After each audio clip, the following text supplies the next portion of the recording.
Chapter 257. 2 minutes later. In the esports base, a group of young boys held lunchboxes and sat cross-legged, sullen. They sat on the ground next to the dining table. Xiao Naofu occupied the entire table with an open can of luxurious meat, a bowl of warm goat milk, and a few small dried fish in front of it. In the live stream, as expected of Sameo Gu, his cat's slave nature has been exposed. Xiao Naofu, I heard you're going to set rules for me. Where are the rules?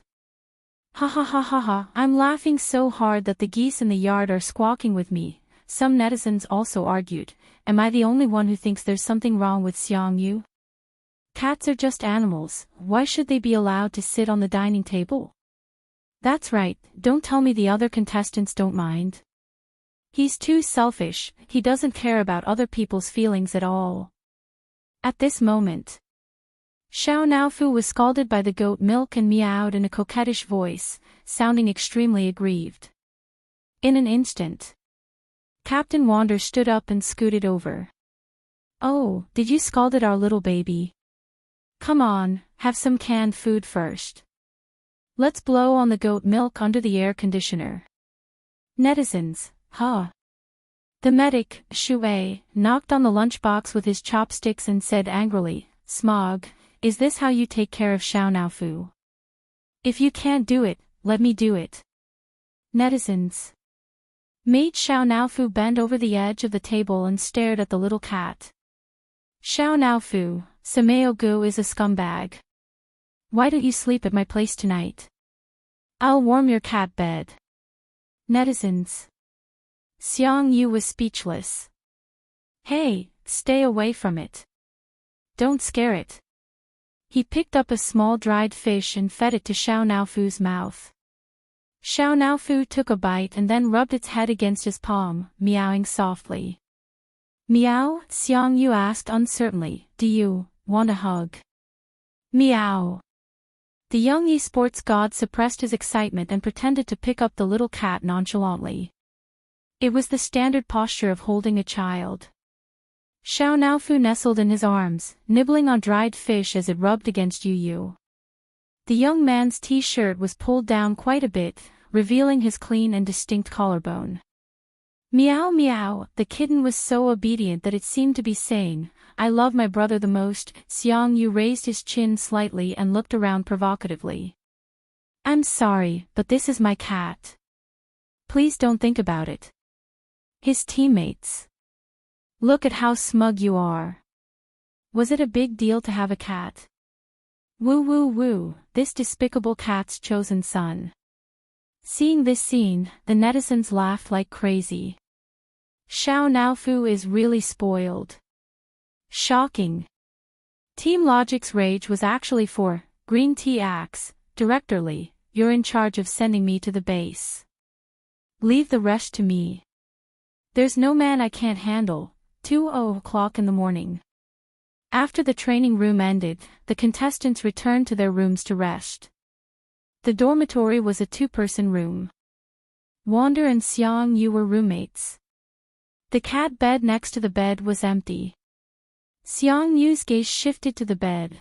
The little cat was lying in the middle of the bed with its head facing up, revealing its soft and round belly. It was snoring softly and sleeping soundly. Wander fanned the flames. Look, Xiao Naofu isn't obedient at all. Not only is it climbing the bed, but it's also snoring. It's too much. The next second, Xiang Yu shot him a sharp look and said in a low voice, keep your voice down. Don't disturb Fufu's sleep. Wander. Chapter 258. It must be because the cat bed is too small. I'll sleep on the bed then. Xiang Yu walked towards his captain's bed and said, I'll sleep in your bed tonight. You can go next door and squeeze with someone else. Why? Because I don't like to sleep with others, he said coldly. Wander was speechless. Listen, is that even human language? Meanwhile, All Is Well Year Round posted a message on Weibo in the middle of the night, expressing her intention to commit suicide. All is well year round, You guys have no idea how rare it is for a person who has been in the dark for a long time to have a ray of light. Now that my world is shrouded in darkness again. Perhaps it's time to end all this pain. When the netizens who were surfing late at night saw this, they quickly rushed to comfort her. Sisters, don't let your imagination run wild. You're the cutest. Are you hungry? I'll order you some supper, okay? Are you suffering from depression? Oh my God, hurry up and see a doctor. All is well year-round, replied a few of the comments, full of dejection. I hate myself like this. Maybe she's the most suitable for him. But I'm still so worried about him. I'm worried that he'll have a hard time. I've doted on him for so long, I can't bear to see him suffer even a little. She posted a picture, which showed the city Shui and Xiangyi were going to. Due to the recent food festival, all the hotels were packed to the brim. After being incited by her, the fans immediately got angry again. They can't even book the plane tickets. Can that be *tch book a hotel? The thought of Xiangyu taking a 10-hour flight to a foreign country without even a hotel to stay in. Is he going to sleep on the floor at the airport? I also heard the news from Xingchen Entertainment. The Vase Fairy even took the initiative to ask to be Shirsui's assistant. Xiangyu didn't reject her out of courtesy at that time. She wouldn't take advantage of Xiangyu's gentleness to hurt him so recklessly, would she? After a night. The netizens who woke up early habitually opened Weibo. The name All Is Well Year-Round was on the hot search list, so many people clicked on it. When they saw her post on Weibo and the strange imagination in the comments, everyone was dumbfounded. Xiao Hua was an office worker and wasn't very interested in chasing after celebrities. After watching Two Under One Roof for 2 days, she had a good impression of Xiangyi and couldn't help but type frowny face, even if you can't book a hotel, you can still sleep on the plane. Aren't you guys thinking too much? Unexpectedly, the moment this comment was posted, it was called out by All Is Well Year-Round. He deserves all the good in the world. You don't know anything. Smile, with just a few sentences, he successfully set the pace. Soon, Xiao Hua was scolded by his fans. Hee, the Vase Fairy's whitewashing dog. Don't bother, she won't be able to clear her name. You can leave now. Why should our brother suffer because of her? Who asked her to say that she wanted to be our brother's assistant? In the beginning, Little Blossom tried to reason with them, but he realized that these people wouldn't listen at all. After being scolded for a long time, Xiao Hua was very depressed and felt that her good mood for the day had been ruined. She was really speechless about the behavior of All Is Well Year-Round that led to online violence. In the next second, she received a message from her best friend who was studying abroad. I'm shocked. I saw a private jet landing on the top floor of the Atlant Hotel on my way to school. It's the super expensive 7-star hotel that I complained to you about last time. Poverty has really limited my imagination. Chapter 259. There were still a few more stops before the train arrived. Xiao Hua and her best friend began chatting enthusiastically. Little Fafa, Little Fafa, the hotel where the cheapest room during off-season costs a few thousand yuan. All the rooms are 2-story suites, and the paintings on the walls are authentic. I love hot pot, yes. There are royal suites, presidential suites, and so on. It's just like the Mary Sue TV series we used to watch. There are butlers, chefs, and waiters. I love hot pot, woo-woo, this plane even has rabbit ears. It looks so good. Sister, quickly become a rich woman and keep me. I want a pink plane too. I love hot pot, picture, so cute. Xiao Hua sighed. She swiped her finger to select an emoji pack. Suddenly, she thought of something and clicked on the picture sent by her best friend. She zoomed in, and the English letters on the plane came into view, rabbit. Tutu flight. Isn't that the private plane that Xiangyi and Shirindi took? Xiaohua! Exclamation point. She switched to her Weibo page and posted the picture in the comments section of "All is well year-round." She then imitated the sarcastic tone with the caption "Frowny face, no way, right? Do you guys only know how to choose 4-star and 5-star hotels? Hee, have you guys forgotten that there's the only 7-star hotel in the world in a city? The top floor of the hotel has its own helipad, a revolving restaurant in the sky, an underground ocean tunnel connected to a seafood restaurant, and a submarine to pick you up. This is how simple the life of a rich and beautiful girl is. Dog head. The caption was a picture of the Tutu flight landing on the top floor of the hotel. After the comment was posted. 7-star hotel. What are you making up? Haha. F***ck. I checked, there really is such a hotel. A 6-figure presidential suite has just been booked. The fans were dumbfounded. Even "All is well year-round" pretended not to reply. We have arrived at North City West Station. Passengers, please take your belongings with you and exit from the left door. The announcement of the arrival of the train sounded, and Xiaohua got off the train feeling refreshed. It felt so good to be slapped in the face. She lowered her head and followed Xiangyi's Weibo, a happy smile on her face. Inside the suite. Xiangyi took a nap on the plane, so she wasn't very sleepy now. She took out her phone and reported to her family. Third brother replied instantly, "I've already prepared the little dress you'll be using for the photo shoot.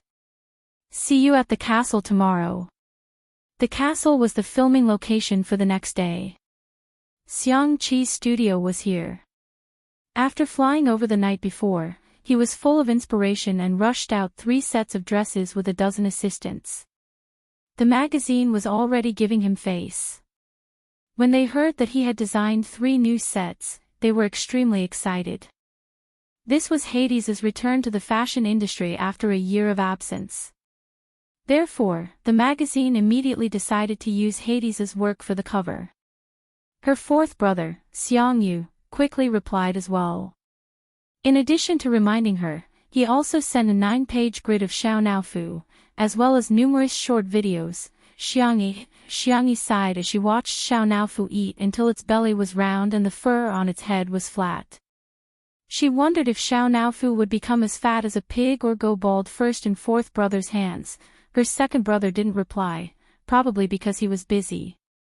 However, her little uncle gave her a video call.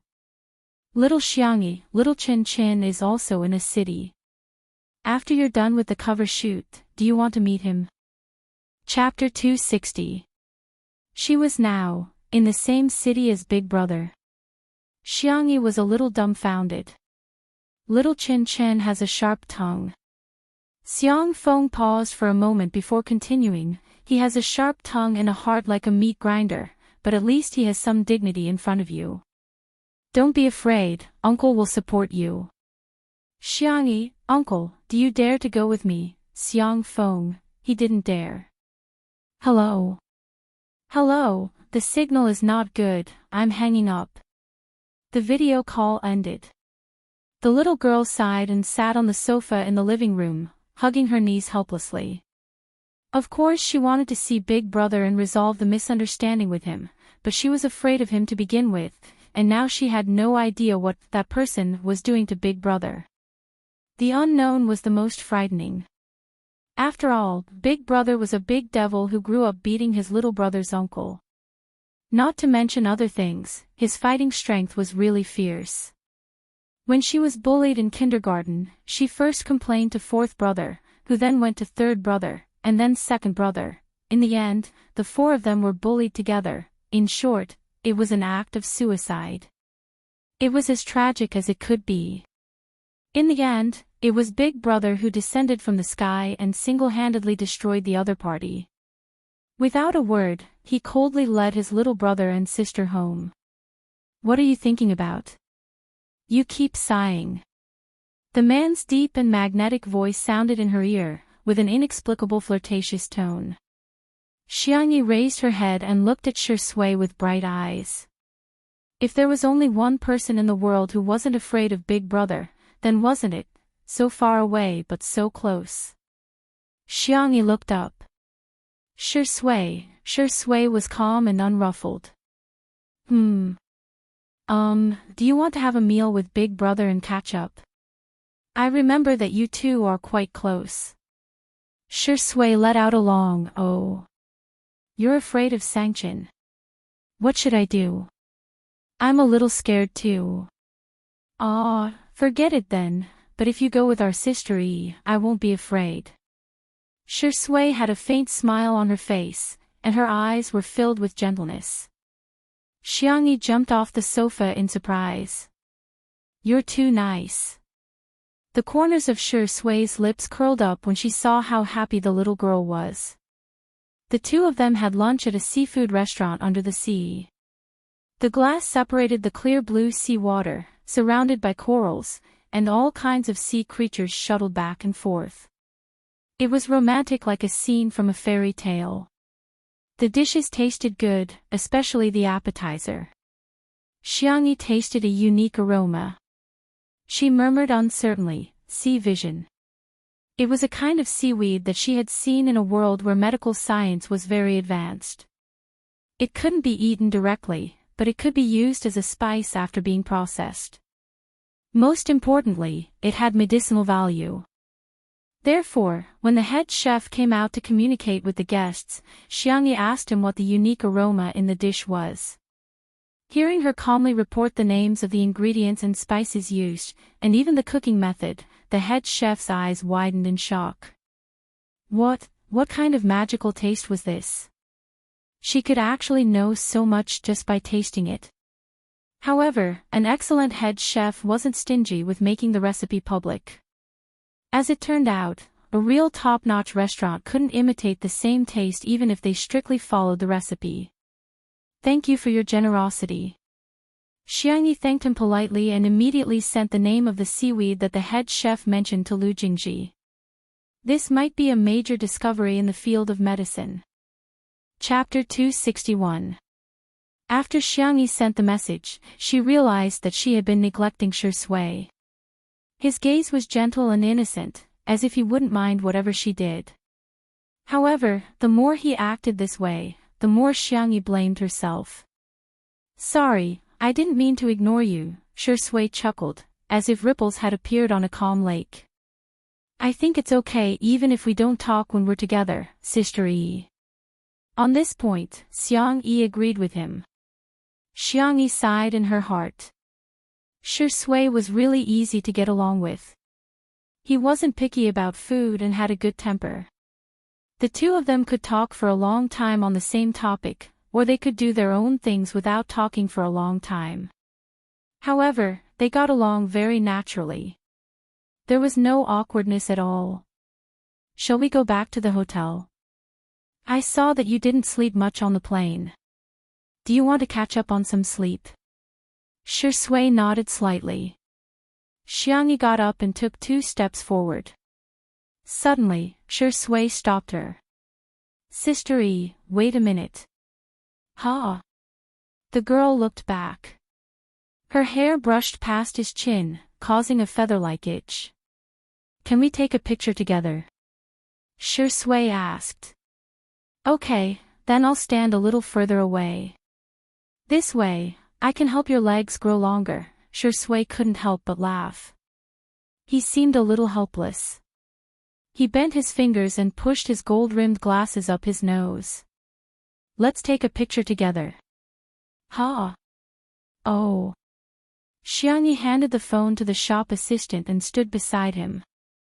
The enthusiastic shop assistant said in English, Closer, you can come closer. Xiangyi was still hesitating. Shui naturally put his arm around her shoulders and pulled her closer to him. The girl bumped into his arms, looking a little helpless. However, the shop assistant had already pressed the button to take a picture. Gotcha! He took a few pictures and returned the phone to Xiangyi. The two of them were so good-looking that they looked good. Send it to you. Yes. Xiangyi opened Shi Sui's WeChat and saw the word Zai Zai appear in front of Shi Sui. Xiangyi. Public execution was the most merciless. I'll change it right now. Xiangyi pretended to be calm and typed in the pinyin of Shi Sui. The first word that popped up was Shi Sui. She was about to delete it when she heard Shi Sui say, "Let's do this." "Ah. But aren't only your girlfriends and wife fans the only ones who call you that?" Shi Sui's eyes flickered slightly. Her expression was lazy. She drawled, "Is that so? I thought you called him that to make him look younger." This logic didn't seem to be wrong either. Do men also care about their age? Thinking of this, Xiangyi suddenly understood. Shi Sui is having a midlife crisis. In order to take care of his sensitive feelings, Xiangyi set his nickname to Shi Sui, and even comforted him. "You're very young, to begin with." She lowered her head and did not notice that the man's eyes were filled with a triumphant smile. When they returned to the hotel, the magazine sent a staff member to pick them up. The creative director briefly talked to them about the proposal for the next day's shoot, The Princess and the Vampire. "For this proposal, we want to create a vintage and luxurious vibe. The makeup will also be more gorgeous. The set is set in a viscount's castle, which has hundreds of years of history."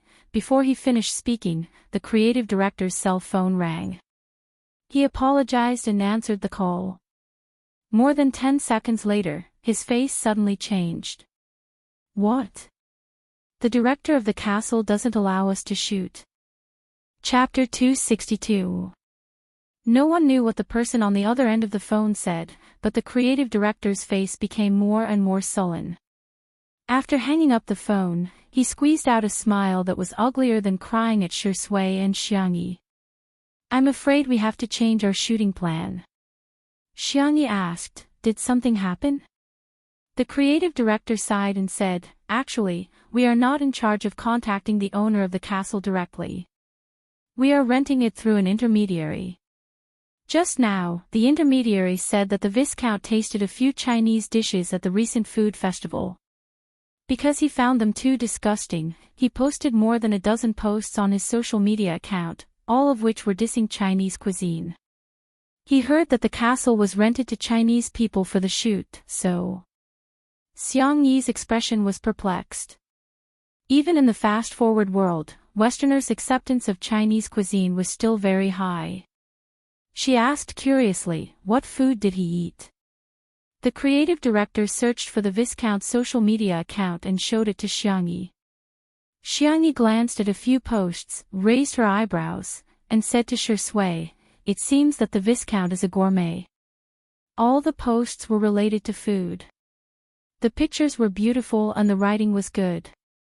When it came to delicious food, he would praise it to the heavens. He would use exaggerated rhetoric such as God-given delicacies, God-kissed hands, and the gift of nature. He was a master of flattery. When it came to disgusting food, he would directly criticize it, such as, "It tastes as bad as smelly socks on a rainy day. It's so disgusting that the best dish today was lemonade. If he taught huskies how to cook, they would definitely be able to cook better than you," and other sarcastic remarks. It was precisely because he was not short of money that he could ensure absolute fairness. Moreover, he was a glutton with tricky tastes, so he had countless fans and was famous for being a gourmet. Many restaurants had a love-hate relationship with him. They loved that his casual praise could bring them great popularity, but they were also afraid that his criticism would cause the restaurant's business to plummet. Xiangyi scrolled to the comments he had made before, and her beautiful eyebrows furrowed. "These are at most improved dishes, right?" Shi Sui said, "It seems a little like dark cuisine." It was more than that. It was like the devil's cuisine. There were all kinds of strange and nondescript combinations. It was comparable to Chinese canteen dishes such as fried meat with orange and lime, and fried chili with 5-kernel mooncakes. The creative director was like a frosted eggplant, listless and devoid of any fighting spirit. Suddenly, he heard Xiangyi ask in a gentle voice, "Can you contact this Viscount? I think we can try harder." The creative director smiled bitterly and said, "This is not something that can be achieved with hard work alone. Lord Viscount has an eccentric personality.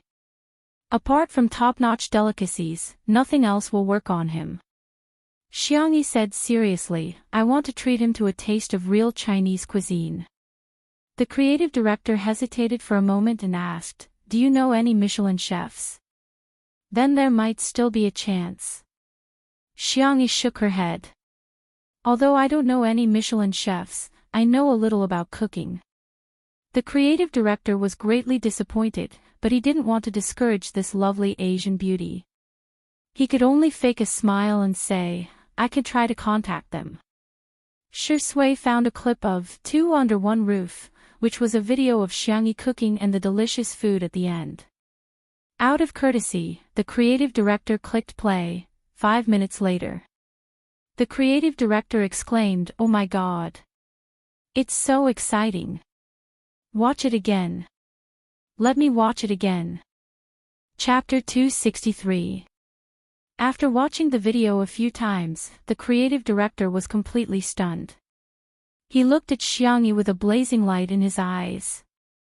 If he used to look at Xiangyi with admiration for beautiful things, then now, he was in awe. He was in awe. Even though he had never tasted the food she made, the process of cooking and the way she presented the food was simply a work of art. Languages and cultures might not be the same. However, human beings had a common pursuit of beauty. In other words, Xiangyi had not conquered him with the taste of the food, but with the appearance of the food. Xiangyi said, "I'll leave it to you to contact the Viscount then." The creative director patted his chest and said, "No problem, leave it to me." Even though he was the creative director of a top international magazine publisher, it still took him a lot of effort to get the Viscount's contact information. The creative director originally wanted to cut the 5-minute video a little shorter so that the Viscount could appreciate it more directly. However, no matter how he looked at it, be it frying, stewing, or roasting, using flower petals, sesame seeds, or even carving as decoration, every frame was incredibly beautiful. He gritted his teeth and decided not to cut it for even a second. He first exchanged a long polite conversation with the Viscount before sending the video over and anxiously waiting for a reply. At a certain 2-star Michelin restaurant. The standards of a Michelin restaurant were divided into 1-star, 2-star, and 3-star. This restaurant was a 2-star restaurant last year and business was booming. Although the head chef had fallen ill recently and the sous chef had replaced him, some customers were dissatisfied. However, no one had expected the Viscount to come for a meal. The boss panicked and ordered the head chef to provide the best and freshest ingredients while he hurried to the wine cellar to get a bottle of good red wine. The appetizers, main dishes. The more the Viscount ate, the more sullen his face became. When the last dessert was served, he only took a small sip with his spoon and did not touch it again. The head chef hurriedly came out, trembling with fear. "What do you think of today's dishes?" The Viscount sharply commented, "They blindly pursued expensive ingredients and gorgeous presentation. Even the desserts were sprinkled with edible gold foil, but the taste was terrible. The combination of red wine and the dish are incompatible, unable to blend together. Instead, it adds to the astringent taste of the dish." A 2-star Michelin restaurant is a restaurant that is worth taking a long detour to visit. The chef's culinary skills are excellent. But in my opinion, it's not even as good as a hamburger from a roadside stall. The head chef was so ashamed that he couldn't raise his head. When he saw the Viscount take out his phone, the nearby shop owner almost fainted. It's over. The restaurant is over. Who would have thought that? The Lord Viscount seemed to have opened a video and stared at it for a few seconds with a lack of interest. Suddenly, his eyes widened and he became engrossed in the video. 5 minutes was undoubtedly a trial for the head chef and the boss. The corners of the Viscount's mouth curled up as he hurriedly got up and left. After waiting for a while, he didn't see the Viscount give their restaurant a bad review on social media. Woo woo woo, our restaurant is saved. The boss cried tears of joy. He finally realized that for a restaurant, taste was the most important thing. Let's close the shop first. We'll reopen after our head chef recovers. On the other side. What? Live stream cooking. Chapter 264. Xiangyi was a little surprised. Yes, this is a request made by the Viscount. He wants to see the process of cooking the delicacies, and... The creative director stammered, unable to continue for a long time. Xiangyi asked, "What's the matter? Does he have any other requests?" He wants you to have 1 million viewers in the Moon live stream. The creative director felt that the request was too unreasonable. The Moon live stream was a software from France, and most of the viewers were locals. The live stream industry in France was not very developed, and 1 million viewers was really an astronomical figure. If it were a local celebrity, they might be able to achieve it. However, Xiangyi and Shi Sui were not very popular overseas. How could they possibly achieve it? The Viscount is obviously making things difficult for us. He's not just eccentric, he's perverted. Shi Sui raised her eyebrows and asked, 1 million. The creative director said with a sullen expression, yes. Why don't we change to another venue? There's a winery that's not bad, but the filming plan may have to be rejected. Xiangyi and Shi Sui looked at each other smilingly while Shi Sui seemed to be deep in thought. Are you sure it's just 1 million? Don't you have any other requests? This is already an impossible task. If there are any other requests, the Viscount won't be human. To his surprise, Xiangyi nodded calmly and said, that's good. Actually, 1 million was a difficult task for anyone. Xiangyi felt that she couldn't do it alone because she didn't seem to have many fans. However, she had Shi Sui who had his own fans. He should be considered a cheat, right? Shi Sui said, please help us prepare the equipment for the live stream. The creative director sighed and said, okay. These two pitiful Asian beauties are probably going to suffer a huge blow. The live stream began. The creative director used his connections and asked a few of his friends to help forward the live stream so that the number of viewers in the live stream would not be 0. The current number of viewers in the Moon live stream was 579.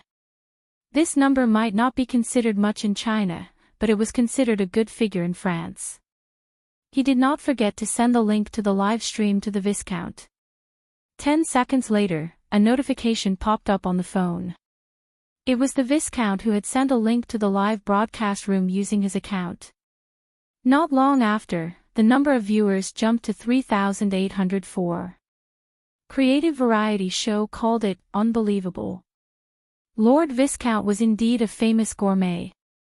This rallying power was truly amazing. Shi Sui, I'll post something on Weibo.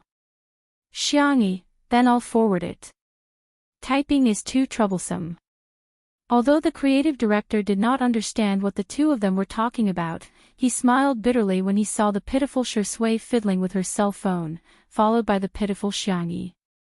He had heard that Chinese celebrities had a lot of fans, but he did not know how many fans these two could attract. 10,000. Or, at most, 20,000. The creative director closed his eyes, and when he opened them again, he was stunned.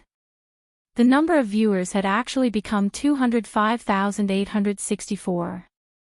Creative director. Was he seeing things? Or was he hallucinating? How could it have doubled to 200,000 in the blink of an eye? It took him half a minute to confirm that there were really 200,000 viewers. However, why didn't the number change at all? In the next second, the numbers that had been stuck for a long time were refreshed. The long string of numbers blinded the creative director. Current number of viewers, 5976531. Chapter 265. More than 5 million viewers, almost 6 million. How is this possible? One had to know that Country F's top awards banquet only had about 10 million viewers. However, these two Asian beauties managed to reach 6 million viewers in just a few minutes. It's fake. It must be fake, the creative director was worried. Did these two people hire hackers to change the number of viewers in the live stream to please the Viscount? This kind of clumsy technique will definitely be discovered. The phone screen suddenly turned black and the live stream software retreated. The creative director froze for a moment and felt guilty. Could it be that we've been discovered? Is that why Moon banned our live stream? He opened the chat box with the Viscount and tried to salvage the situation. Before he could think of a way to redeem himself, the Viscount calmly sent him a message. Moon livestream is arranging for programmers to repair it. The creative director was dumbfounded. Repair it? Repair what?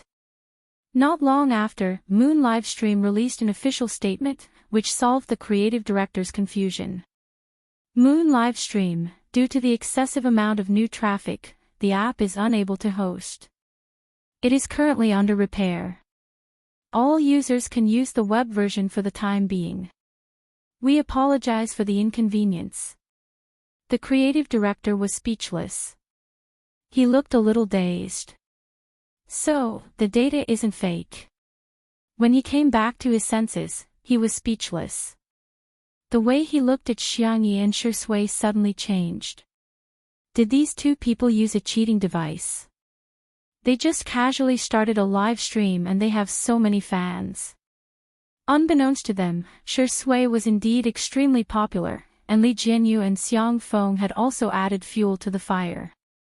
When Li Jianyu reposted Shui and Xiangyi's posts on the official Weibo account of Two Under One Roof, the fans of the show flooded in. Xiang Feng was even more direct.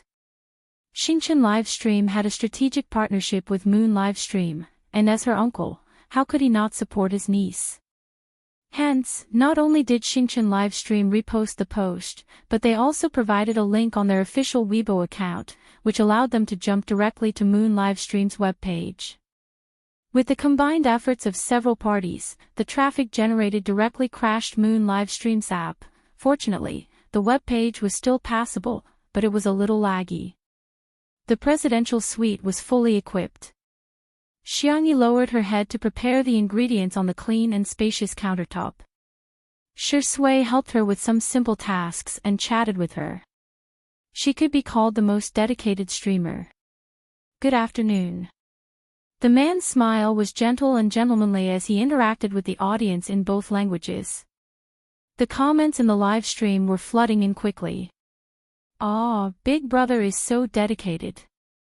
You didn't forget to do live broadcasts even when you're overseas. Did you get the resources for the Moon livestream? Our brother Shui is really good at it.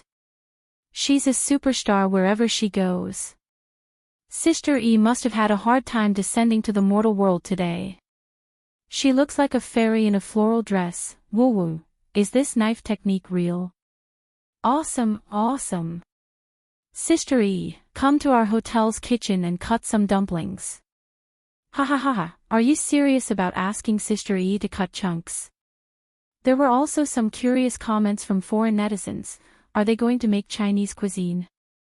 Oh, I hate Chinese food the most. It's very greasy and weird. I don't think any human would like it. Are they husband and wife? The two of them work very well together.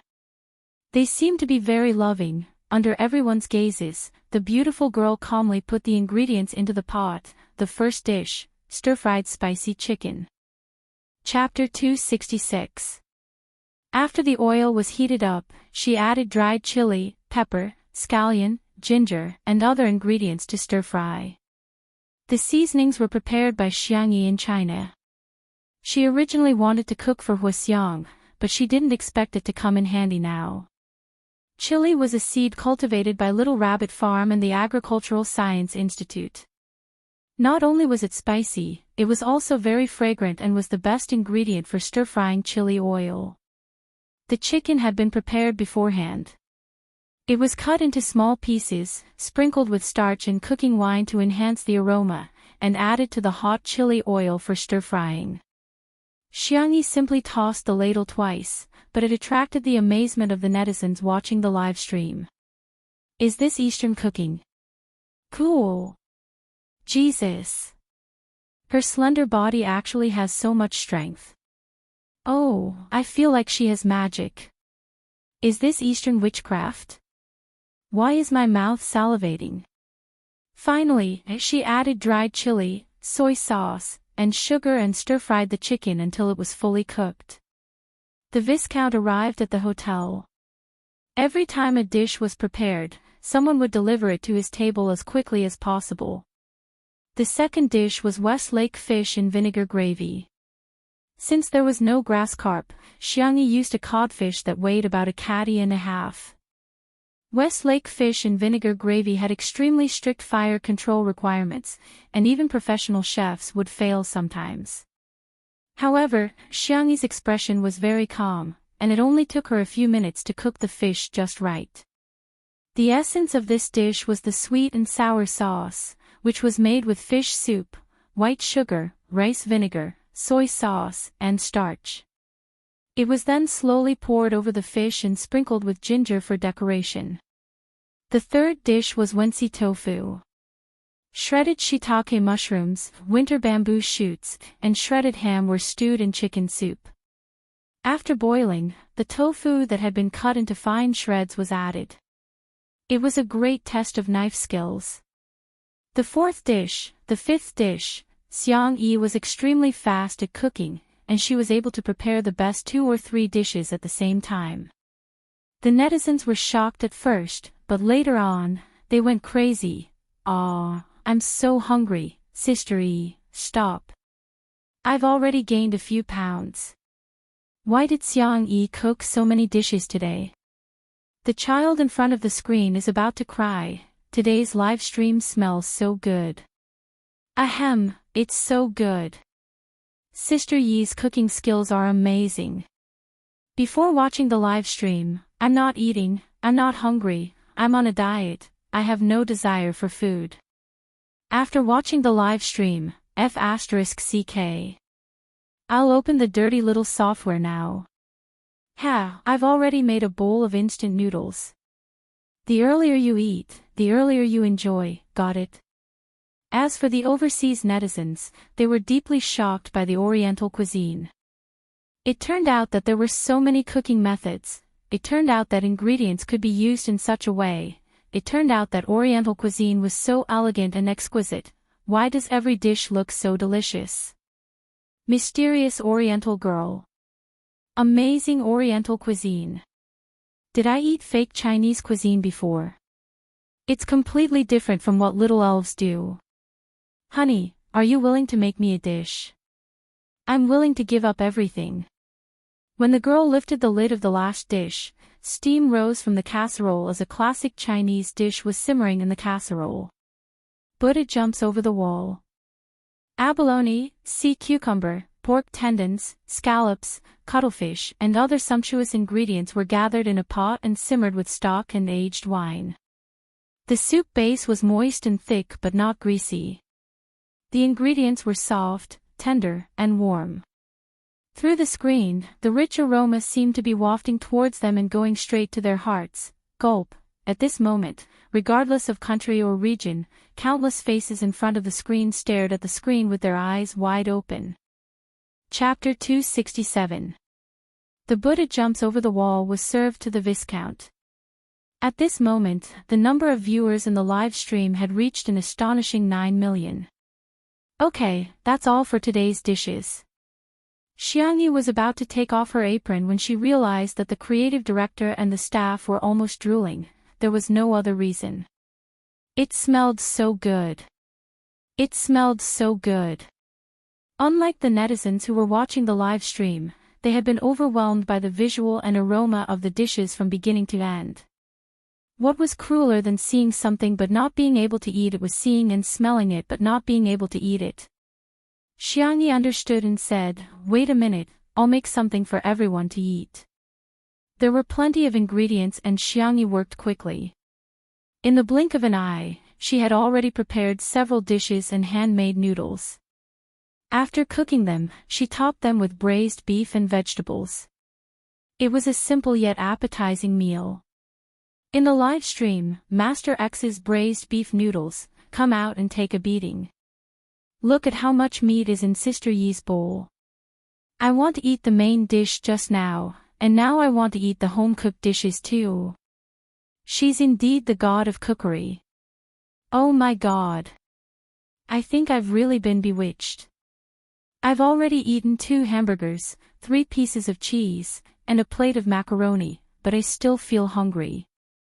By the way, there's also this. Xiangyi took out the milk pudding that she had prepared beforehand from the fridge. After refrigeration, it had solidified and the pale yellow pudding was sparkling with a thin layer of caramel. She cut some strawberries and mangoes to decorate it and handed them to Shui with a smile. Here, this is the half-sugar version, it's not very sweet. You can have 2. Shui's thin lips curled up slightly and he stared at her with his deep eyes. He said in a drawl, "Thank you for your hard work, Sister Yi." The live stream came to an abrupt end, but the fans who stayed in the live stream were exhilarated. Sweets. They're giving out sweets. I'm on the verge of death. It's so untimely and sweet. She remembers his taste. He only has eyes for her. I can't take it anymore. Medic, come and save me. Give me an injection of insulin. The foreign netizens who were unfamiliar with the couple accidentally misunderstood. Wow, what a blissful couple. Xiangyi distributed the rest of the pudding. After taking 2 bites, the creative director noticed that there was no more pudding left. He said apologetically, "Alice, didn't you save one for yourself?" Alice was Xiangyi's English name. Xiangyi said, "It's okay. I can make more if I want." The creative director gritted his teeth and made up his mind. Enduring the pain, he said, "In that case, I can share a side with you. I haven't eaten anything here yet, I have more here." Xiangyi turned around and saw Shui handing her a pudding and holding another one in her hand. Xiangyi was curious. "Huh? Why aren't you eating? Have you lost your appetite?" Shui said slowly, "I'll wait for you to eat together." Oh. As a chef, she was often the last to eat. The feeling of someone waiting for him, and it was pretty good. The little girl lowered her eyes and the corners of her mouth curled up slightly. In the presidential suite next door. Time turned back. Viscount Albert Howard was enjoying the live stream that was projected on the wall while chatting with his good friend opposite him. "Chen, is this your sister?" The man opposite him was dressed in a tailored black suit with his hair combed back. The moment they saw the outline of his face, the clamor of the mortal world instantly fell silent. It was as if snow had silently fallen from a distant mountain. Chapter 268. The man's facial features were handsome and deep-set, and his eyes were pure black. He exuded a sharp and ascetic aura. He glanced at the screen and said in an indifferent voice, "Yes." Gossiping was human nature, and Viscount Albert was no exception. "She seems to have changed a lot compared to last year." It was as if she had become a different person. Viscount Albert had met Xiangyi once last year. At that time, Sengshan had asked for help from his connections and visited the most famous psychiatrist and neurologist in Country F. At that time, Albert's impression of Xiangyi was quite bad. She's a vain, arrogant, and rude silly girl. However, it seemed that she was doing quite well today. After watching the edited video of Two Under One Roof, he originally wanted to make things difficult for her, but he did not expect her to easily achieve the condition of 1 million viewers. "I just don't know how the dishes taste." While they were talking, the first dish was served. Chili. Albert frowned. He was used to having refreshing food as an appetizer, so when he saw the spicy chicken filled with red dried chili, he instinctively felt a little conflicted. But, what kind of chili is this? Why does it have such an intoxicating fragrance? Yes. Albert loved spicy food, and he had tasted many restaurants famous for their spicy dishes on his social media app. This plate of stir-fried spicy chicken was golden yellow in color, and with the addition of red chili and white sesame seeds as embellishments, the spicy and fragrant aroma went straight to his nose. Albert couldn't help but take the lead and put a piece of chicken into his mouth with his fork. Hiss, he gasped. It's so spicy. However, it wasn't just spicy. On the contrary, the texture was very rich. Spicy, numb, fragrant, salty, sweet. The layers of flavors bloomed on the tip of his tongue, bringing about a slight tingling sensation. Spiciness was not a type of taste, but a pain sensation transmitted through neurotransmitters by capsaicin. However, it was deeply fascinating. This dish might not be the perfect appetizer in Western cuisine. However, to Albert, it was perfect. Before he could marvel, the second dish was served. Westlake fish in vinegar. The smooth and crystal-clear sweet and sour sauce was poured over the entire fish. A few cuts were made on the fish, and the fins stood up like petals. Not only was it beautiful, but it also made it easier for the fish to taste better. The fish meat was smooth and tender, and it was both sweet and sour. The slightly thick sauce neutralized the spiciness of the previous dish, and the sweetness stimulated the body to secrete dopamine. Albert felt his mood instantly brighten. Incredible. Has she been practicing cooking since she was young? Sanction tasted it and said coldly, "It's just a so-so." She was so heartless. She had been back for so long, but she didn't even send him a message. Instead, she kept calling him Big Brother and coaxing the other brats. Ha! Albert was confused. Everyone said that he had a picky taste, but he felt that Chen's tongue was the pickiest in the world. Following that was Wensi tofu, which was as thin as a strand of hair. It was a combination of bean products, winter bamboo shoots, shiitake mushrooms, ham, and other ingredients. It was so fresh that one couldn't stop eating after one bite. After that, there was the translucent red dongpa meat that was soft but not mushy, the light and refreshing assorted vegetables, the roasted pigeon that exuded a tempting amount of oil, the fragrant and tender dinghu vegetables. Every single dish was exquisite and delicious. When the last dish, Buddha jumps over the wall, was served, Albert was so excited that his voice trembled. The standard of a Michelin 3-star restaurant is not only superb culinary skills, but it also has to have a selection of excellent wine to accompany the meal, flawless service, and an extremely elegant dining environment. However, real delicacies don't need anything, it just needs to be delicious. Chapter 269. The live stream of Xiangyi and Shui, which lasted for more than 2 hours, went viral on social media in France. All the celebrities reposted it with all sorts of recommendations, such as a cuisine from the mysterious East, and you can finish 10 hamburgers in 5 minutes. Those comments were forwarded to Weibo in China, which immediately caused a heated discussion. Damn! Shui, impressive. She's trending overseas. Come on, what does Xiangyi have to do with it? They're all fans of Shui, aren't they? What did Shui do? Didn't they just interact with each other for a while? Are you guys blind? Disgusting, vase fairy, please stop sucking our brother's blood. Doesn't your conscience hurt at all? Hee, of course it doesn't hurt because she doesn't have a heart. I'm so confused. Do you really think Sister E doesn't have any fans? I'm sorry, I'm just targeting Sister E. I'm dying of laughter. They keep saying that Xiangyi is just a vase, but I think Shui is the biggest vase.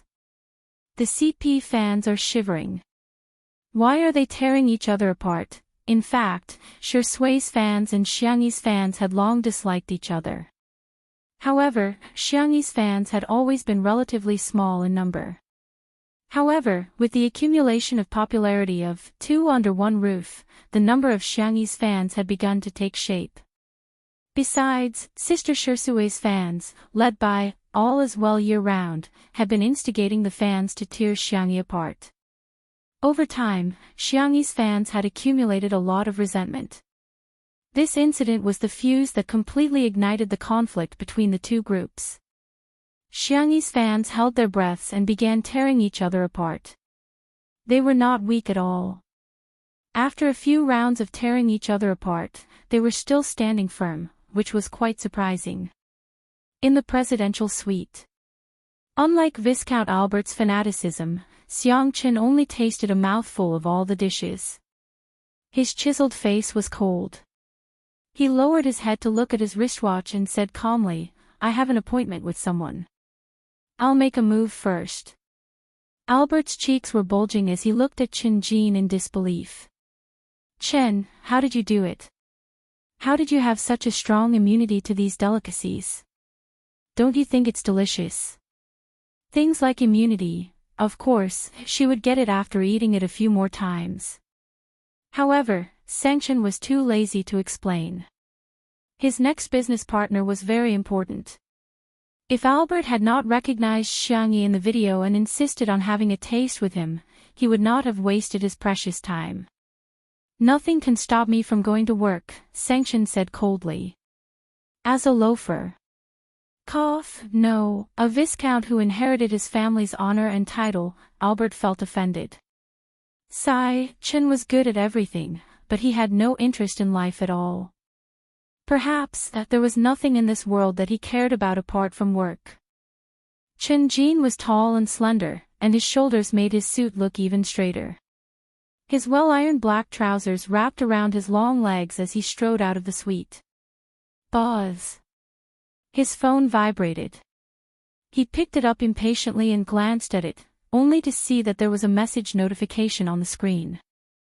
"Little Bunny, can I treat you to a meal?" "Little Bunny, my location." Xiang Chen stopped in his tracks. From his sleeves to his collar, he was meticulous and neat. He replied unhurriedly, "I'm not free." She didn't even call him brother. She's really grown up. Chapter 270. Next door. Xiangyi hesitated for a long time. She went from selecting emojis to typing and sending them out. After that, she hid her phone in the corner of the sofa and covered it with a pillow. Then, she ran to the side and tugged at the corner of her clothes. Shui was amused by her behavior and teased, "Sister E, what are you doing?" Xiangyi said calmly, "Nothing, just exercising." It was as if she wasn't the one who was tugging at the corner of her clothes. Shui said, "Your phone is vibrating." "Really?" Xiangyi walked to the side of the sofa and stopped. She carefully and hesitantly lifted the corner of the pillow. When she saw the notification on the screen that read, "You have received a message from Big Brother," her heart suddenly tightened and thumped wildly. She swore that she had never been so nervous before. "You don't dare to read it?" Shui said with a half-smile, "How about I help you read it?" Xiangyi asked. "How much do you charge?" "I'll pay you on credit." The girl hesitated. Shui picked up her phone and said, "Why don't you read it yourself?" Xiangyi took a few steps back and said, "I promise." A certain black-bellied actor who had succeeded in getting his way narrowed his eyes and glanced at the message in the chat box. The corners of his mouth lifted slightly. "TSK, another arrogant guy." "What did he say?" Xiangyi asked nervously. "He said he's busy." "I see." For some reason, she didn't dare to read the message. However, with Shui reading it out for her, she didn't feel so scared anymore. Unexpectedly, Shui changed the topic and said lazily, "However, he said that he's short of in-flight meals on the way back to China." Xiangyi was speechless. The girl's eyes lit up. "I can cook. Help me reply to him." Reading messages is one type of fee, replying to messages is another type of fee. Xiang Yi, are you sure you want to upgrade the service? His upturned peach blossom eyes were smiling as he stared at the nervous girl. Xiang Yi nodded and said, yes, I can. The next second, Shi Sui pressed down on the voice message.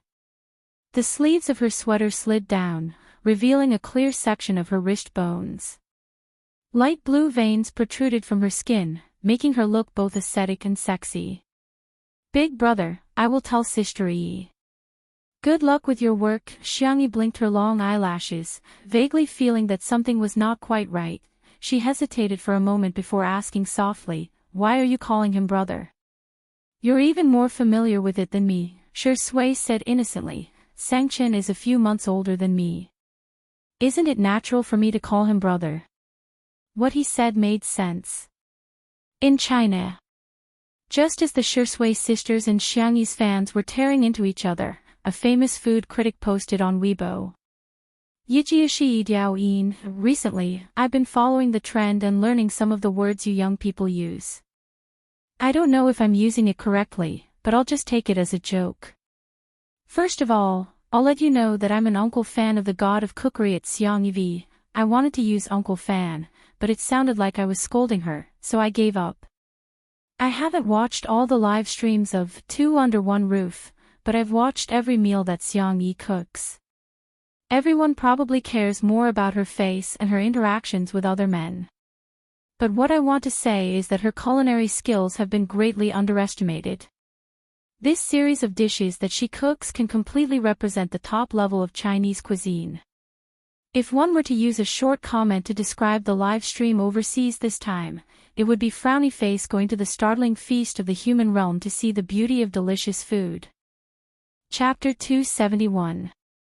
This reviewer's writing style was beautiful, and he was especially good at praising others.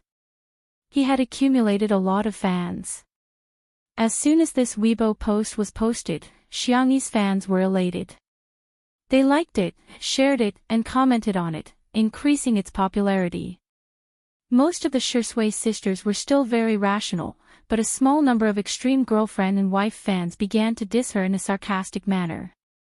Reported, hee, I'll send you on your way, this is hilarious. Why would anyone believe such an obvious advertisement? How much money did you take from the vase fairy to be her bootlicker? Make a group of ghostwriters, we can all earn money together, what's the matter? Don't you have anything else to brag about? Come brag about your cooking skills. What's so great about being able to cook? I really don't know what's there to brag about. Eating and drinking probably didn't expect to be attacked as he typed a few question marks in the comment section. The onlookers immediately stepped in. Yo, he's anxious, dumb people have dumb luck, but dumb people don't. Is there really someone who's a fan of the vase fairy? No way. Just as eating and drinking's Weibo comment section was about to collapse, a certain online celebrity chef reposted his Weibo post frowny face Yu Kai Wa Choi Kai V. From the perspective of a chef, I really admire this little girl. The first dish, stir-fried spicy chicken, was a classic Sichuan dish. The balance of spiciness and fragrance was a big problem. The second dish, Westlake fish and vinegar, was another hurdle to control the heat. The third dish, Wincy tofu, was a test of knife skills that could dissuade countless amateur chefs. It could be said that every dish displayed at least one kind of top-notch cooking difficulty. Just the most common cooking method of stir-frying, just the tossing of the ladle, the control of the heat, and the seasoning were enough for a normal chef to ponder over for several years, not to mention the aesthetics of the plate, the combination of ingredients, the innovation of the recipe, and so on. The layman enjoyed the show, while the expert appreciated the skill. This little girl's cooking skills were not only top-notch, but among her peers, she was the highest ceiling that could be reached. Xiangyi's fans, well said. Plus drumsticks. Shi Sui sisters, why is there another whitewashing? How annoying. Until the official Weibo account of Huaxia Gourmet Weekly posted a highly rated post, Huaxia Gourmet Annual Magazine v. he is skillful and ingenious, presenting the Huaxia cuisine of frying, cooking, braising, stewing, and roasting. He is young and promising, promoting the traditional Huaxia cuisine culture. He is neither servile nor overbearing, showing an elegant demeanor that is as tranquil as water. Alike for our god of cooking, Xiangyi V. At first, there were people who mocked him. What the hell are you talking about? It's bullsh*t, official blogger, are you embarrassed? I feel embarrassed for you. You only have so few fans, yet you're willing to accept a whitewashing draft to make money. However, these people were soon slapped in the face. Wake up, this annual is more awesome than the Michelin Guide. Bullsh*t. Do you know that this is the most authoritative food vein in our country? Let's put it this way. This is a magazine that is only published once a year. The restaurants and chefs selected on it symbolize the official recognition of the China Chefs Association. In an instant, the Shui sisters were dumbfounded. Is the vase fairy really that impressive? Xiangyi's fans, on the other hand, were elated and exhilarated. Our sister Yi is so capable. My son is so outstanding, I can't help it. Some Shui sisters, please have some self-respect. Just a second ago, you ignored Xiangyi, but now, Xiangyi is out of your league. Chapter 272. With the official stamp of approval, the Shui sisters couldn't criticize her even if they wanted to. Instead, they were ridiculed by passers-by. Some fans were jumping up and down in anger, while others suddenly came to their senses. Why are there so many people praising the vase fairy? Come to think of it, it seemed that, probably, this woman was quite outstanding. Many people turned from anti-fans to fans, and some even turned from anti-fans to fans of the couple on the spot. Country F, that's great. Viscount Albert has agreed to let us use the castle for the shoot. The creative director screamed excitedly. Shui smiled and said, thank you for your hard work. Xiangyi said gently, I'm counting on you for tomorrow's shoot. Okay, I'll make the arrangements right away. The creative director left happily. Shui's phone kept vibrating. He took it out and saw that it was another unknown number. He frowned and hung up the call. It seemed that the phone number had been leaked. He had no choice but to turn off his phone for the time being.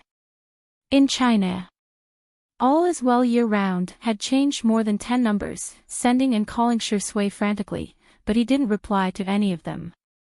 Why wouldn't he reply to her? She liked him so much that she had spent a lot of money just to get his phone number. The woman's eyes were full of morbid paranoia. She changed the servant's phone and called him again. However, a sweet robotic female voice sounded from the other end of the phone. Hello, the subscriber you have dialed has turned off his phone. How could he turn off his phone? All Is Well year-round grabbed her hair and screamed in agony. The next day. It often rained in a city, but today was a rare day of sunny weather. An ancient and majestic building stood halfway up the mountain. The extravagant and gorgeous glass-inlaid windows and sculptures reflected mottled light and shadow. Shui got out of the car first and opened the door for Xiangyi like a gentleman. He was chatting with Xiangyi in a low voice when he was suddenly interrupted by a voice. Hey, stay away from my sister. Xiangyi looked up in surprise and met the eyes of her third brother, Xiangqi, who was not far away. Brother. Xiangqi was dressed so fashionably that even supermodels would be ashamed of their inferiority. He walked towards Xiangyi and pulled Xiangyi behind him. He stared at Shui warily and said, You're not allowed to talk to my sister. Shui blinked and looked at Xiangyi innocently and pitifully. He lowered his eyes and said to Xiangqi, Okay, I got it. The moment a handsome, tall, and upright mature man showed a slight weakness, the lethality it brought was many times greater than that of a little puppy. Who could withstand this? As expected, Xiangyi wavered. Brother, you should be more polite to Shui. Before Xiangqi could answer, Shui chuckled bitterly. It's okay. I'm used to it. Xiangqi. What the hell? Wasn't this person very arrogant before? He's not a good person. Xiangqi was going crazy. Have you forgotten that he used to practice with Big Brother and bully us? Xiangyi was confused. Ah, did he? Xiangqi suddenly realized that the two demons would occasionally bully his second brother, Xiangli, and him and Xiangyu. They would often bully his little uncle, Xiangyu, however, they had never bullied Xiangyi. Suddenly, Shui tugged at Xiangyi's sleeve and complained in a low voice. Sister Yi, he said bad things about me, Xiangqi. Why do you have two faces? Chapter 273. However, Xiangqi felt that his sister wouldn't fall into such a simple trap. His gaze towards Shui was full of provocation. Ha, naive. Do you think my sister will believe you? Unexpectedly, brother, Shui is a very nice person. You should get along well with him, okay? The girl looked up at him with clear and calm eyes, and her tone was quite sincere. Xiangqi was speechless. Can't you tell that he's pretending? Xiangqi was going crazy and pushed Shui. If you don't believe me, you can see, when he was young, he had provoked Shui and was beaten to the point where he had to climb up a tree to escape, crying his eyes out. However, this time, Shui stumbled and staggered backward before barely regaining his balance. He pursed his thin lips and looked even more aggrieved. Sister Yi, look, he even pushed me, brother. The girl looked fierce. How could you do that? Xiangqi was speechless. Didn't I just King push you a little bit? Do you have to be so weak? Shui blinked with an innocent look on his face. Xiangqi was so angry that he lost the ability to organize his words. He. You. Ah. The men's makeup and hair were done quickly, so they filmed Shui's solo scenes first. Xiangyi was in the dressing room when she vaguely heard screams coming from outside. Xiangqi, who was holding a needle and thread and making the final edits to his sister's dress, sneered. He's a womanizer who attracts bees and butterflies. He's not a decent man. Xiangyi said. Brother, you're biased against Shui. Xiangqi glared at her. Aren't you the one who thinks he's born with a seductive face? I think he's the reincarnation of a male vixen. In short, in the eyes of Xiangqi, the current Shui could be equated with a dog man. He's not a vixen. Xiangyi defended Shui in a low voice. After Xiangyi was done, she was stunned by Shui's beauty at first sight. The shooting was in progress. The long table covered with a white tablecloth was filled with sumptuous food. The candles on the gorgeous candlesticks were burning, and the dim lighting cast a heavy and depressing atmosphere. However, it couldn't hide the man's presence at the end of the long table. Shui was dressed in a retro black suit, and his tie was meticulously tied. The man's skin was cold and pale, and his eyebrows and eyes were even more profound after the light makeup. There was a small red rose drawn under the end of his right eye, adding a touch of seductive charm. His performance in the camera was superb. It was like a vivid movie that pulled people into the story. From being a serious gentleman, to the casual devilishness he exuded when he loosened his tie with one hand, to taking out a rose from the vase and casually biting off the petals one by one. His pale thin lips were stained with pink juice, a strong impact hit them in the face. The photographer's hand didn't stop pressing the shutter, and he kept taking pictures. Amazing. It was incredible. This was the most outstanding Asian man he had photographed in all these years. However, when Shui inadvertently saw Xiangyi in the corner, his expression suddenly changed. The frivolous and lazy vampire seemed to have fallen into the mortal world at this moment. His gaze was as gentle as the wind rustling the cherry trees in March. He seemed to have realized that he had lost his composure. He lowered his head slightly and looked down, but the corners of his lips unconsciously curled up. Xiangyi, third brother seemed to be right, Shi Sui was quite a vixen. Chapter 274. The cameraman managed to capture the scene in time. The creative director's mind was full of inspiration and he began discussing with the cameraman in a bid to enrich the shooting plan this time. Filming was paused. Shi Sui got up and strode towards Xiangyi. Screams were heard everywhere she went, regardless of whether it was a man or a woman. Xiangyi's face was calm, at least on the surface. The young girl praised sincerely, "You're very handsome today." "Pisht, thank you, Sister Yi." There were two voices, one from the jealous Xiangqi and the other from the smiling Shi Sui. Xiangqi removed his sunglasses and wanted to dish Shi Sui. However, even with his experience as a top designer, he found that Shi Sui's outfit was impeccable. He gritted his teeth and said, "She's all right. She looks decent." Shi Sui would automatically turn on her hearing whenever Xiangyi was around. She completely ignored Xiangqi's words and fixed her gaze on Xiangyi. She chuckled seductively and said, "Sister Yi, it must have been hard on you for descending to the mortal world today." In order to accentuate the contrast, Xiangyi's dress was not only gorgeous, but it was also a bright creamy yellow color with white lace elements.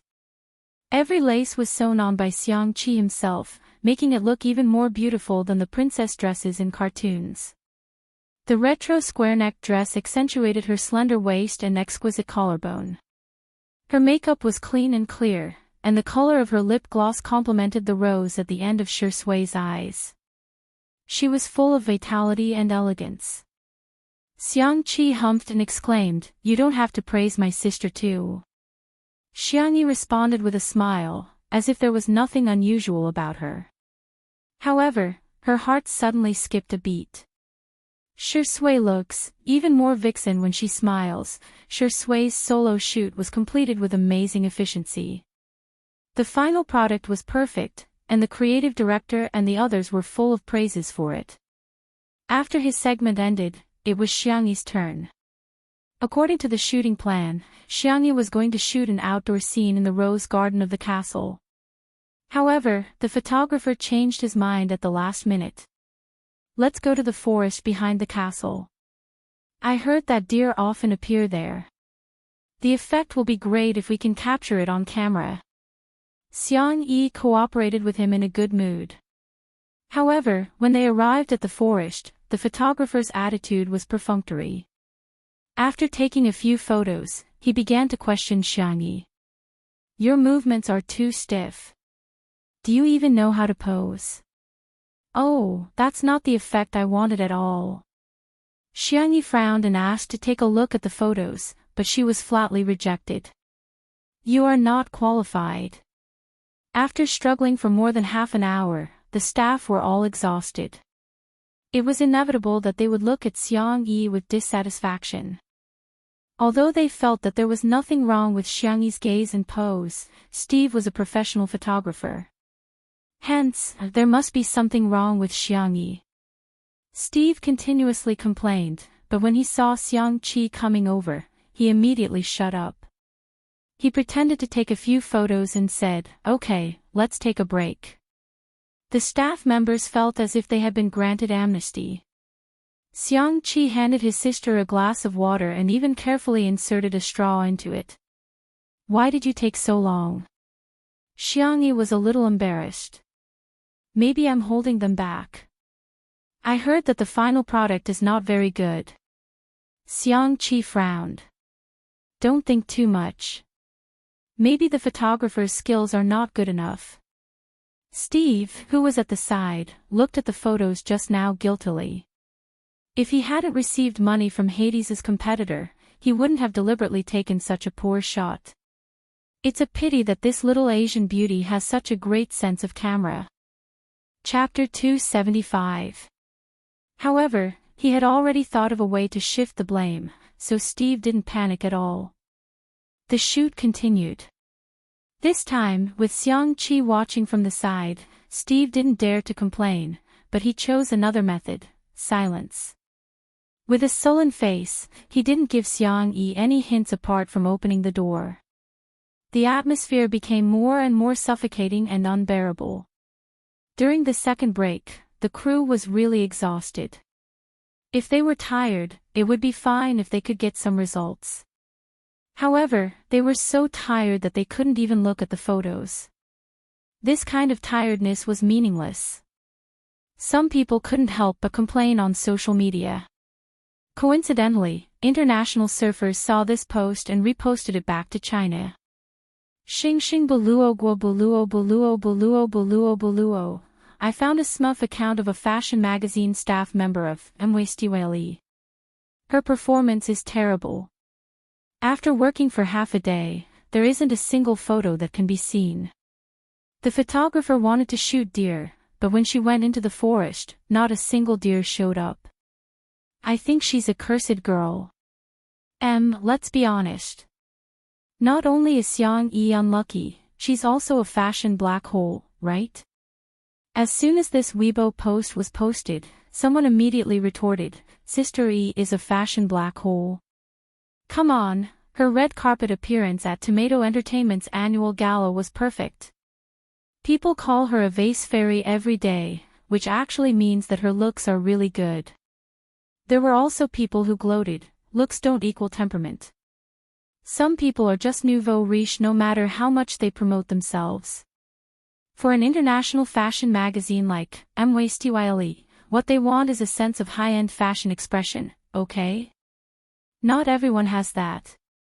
With the attention of passers-by, this Weibo post slowly became popular. When the Shisui sisters saw it, they couldn't help but criticize it again. It wasn't easy to find something to criticize, so of course, they couldn't miss it. At the castle, Viscount Albert invited a guest to dinner. It was the editor-in-chief of Immerse, Miss Sophia. He had been pursuing Sophia recently. After the two exchanged pleasantries, he tried to invite Sophia to go hunting together. Although we haven't seen deer in recent years, we can still hunt pheasants or rabbits. If you're interested, we can go on horseback. Sophia smiled and turned him down. She took off her plain, wide-brimmed hat and asked the creative director about the progress of the shoot. This is Sui's solo photo. The creative director showed the photo to Sophia on the computer. The photo had not been edited, but it was stunning enough. Sophia nodded her head in satisfaction. She had a feeling that this issue of the magazine would sell well. Where's Alice's picture? She and Hades were good friends. This time, the double magazine cover was also a favor to Hades.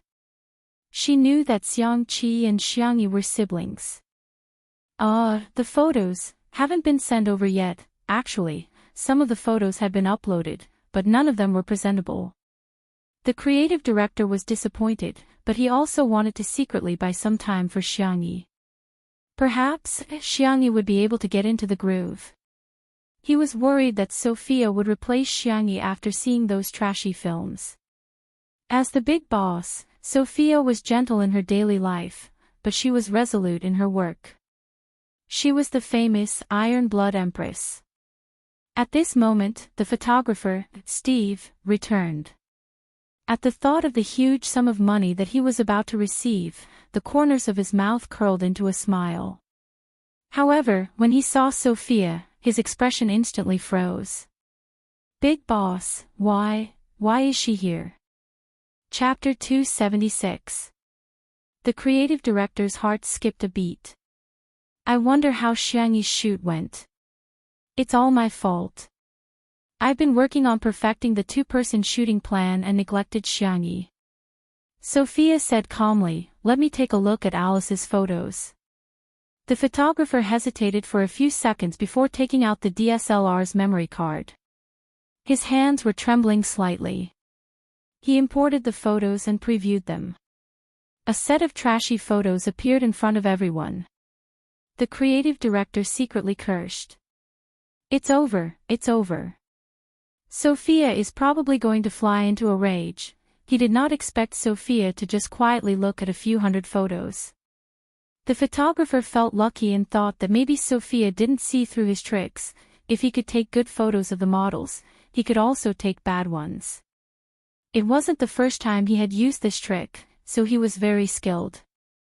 Not only did it show his superb photography skills for lighting, portraits, and sceneries, but it also made the people look lifeless and stiff.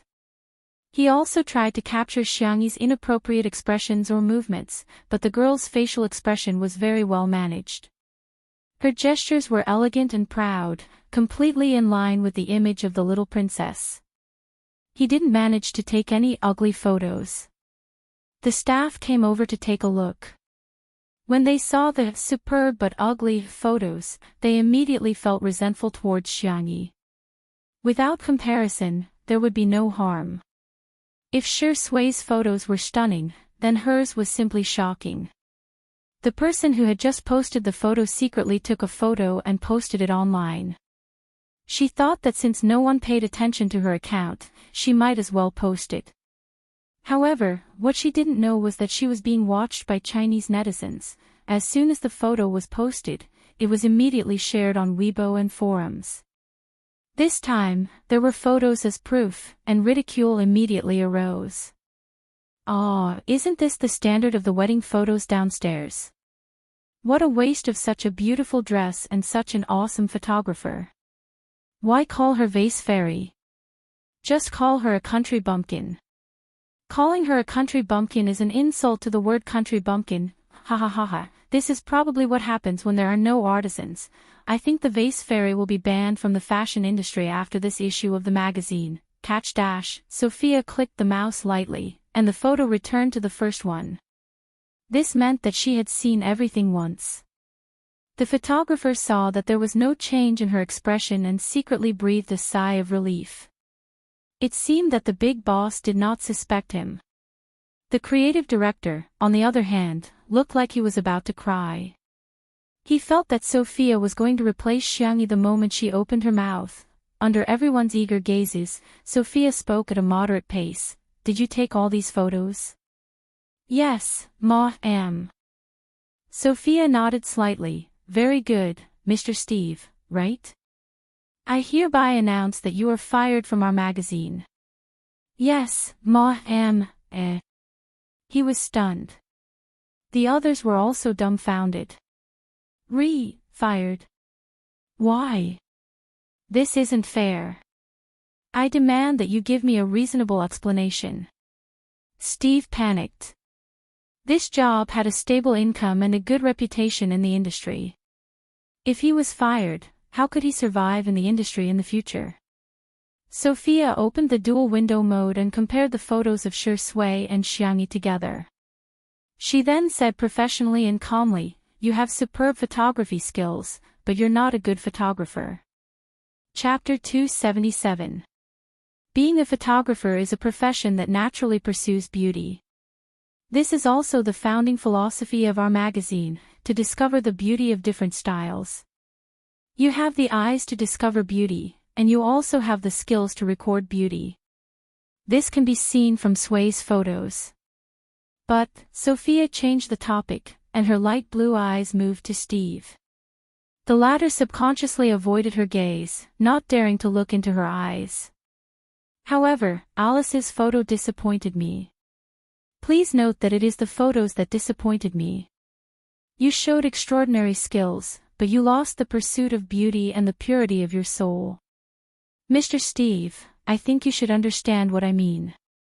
Let's save some face for each other in social etiquette, okay? Her words hit the nail on the head, but they were tactful and appropriate. She pointed out the reason for firing Steve, but she did not expose his filth in public. Her iron-blooded professionalism and the gentleness unique to women formed a unique style. Steve's lips moved, trying to say something to save himself, but he could not say a word. His face was pale, and he lowered his head dejectedly. I understand, Madam Sophia. This turn of events was not expected by the staff at the scene. While they were still dumbfounded, Sophia had already started to arrange the work in an orderly manner. Linda, contact the photographer, Ryan. Please arrange for Sway and Alice to rest for a while. Prepare for the meeting. I want to see the complete shooting plan. Under her orders, the originally chaotic scene was restored to order. Like a precise and efficient machine, it resumed its operation. Viscount Albert looked at this scene with infatuation. Oh God, this woman is too charming. Xiangyi had nothing to do, so she got Viscount Albert's permission and went to the kitchen to make some snacks. The light yellow round pancake emitted a faint fragrance. Xiangqi thought that it was his sister's biscuit, so he opened his mouth to eat it. However, he was stopped. This is deer biscuit made with rice bran and wheat flour. People might have diarrhea if they eat it. Xiangqi's focus was obviously different from ordinary people. He blurted out, "Is it delicious?" Xiangyi slowly typed a question mark. "Just don't eat it," she said. However, Xiangqi didn't believe her.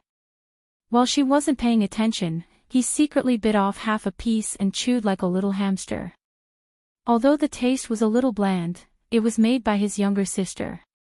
For a crazy siscon, this was the best food in the world. Ryan, the cameraman who saved the scene, arrived as soon as possible. Because of the change of cameraman, Sway's part also needed to be res-hot. But considering the problem of lighting, Xiangyi was the first to be shot this time. Viscount Albert noticed Xiangyi's deer biscuit inside. "You want to use this to lure the deer over?" "That's impossible. There hasn't been a deer around the castle for many years." The deer in the nearby forest was a rare and protected species. They had white spots on their bodies, and the horns of the male deer were especially beautiful. However, they were especially ferocious, and there were records of them attacking humans in the early years. Unfortunately, they were becoming rarer and rarer in recent years. Some experts speculated that the herd might be endangered or even extinct. Before he could finish his words, a pair of furry, pointy ears popped out from the dense forest. "Albert." Everyone held their breaths at the same time and stared in shock at the young deer that suddenly appeared. Chapter 278. The fawn's fur was very light, and it was dotted with white spots.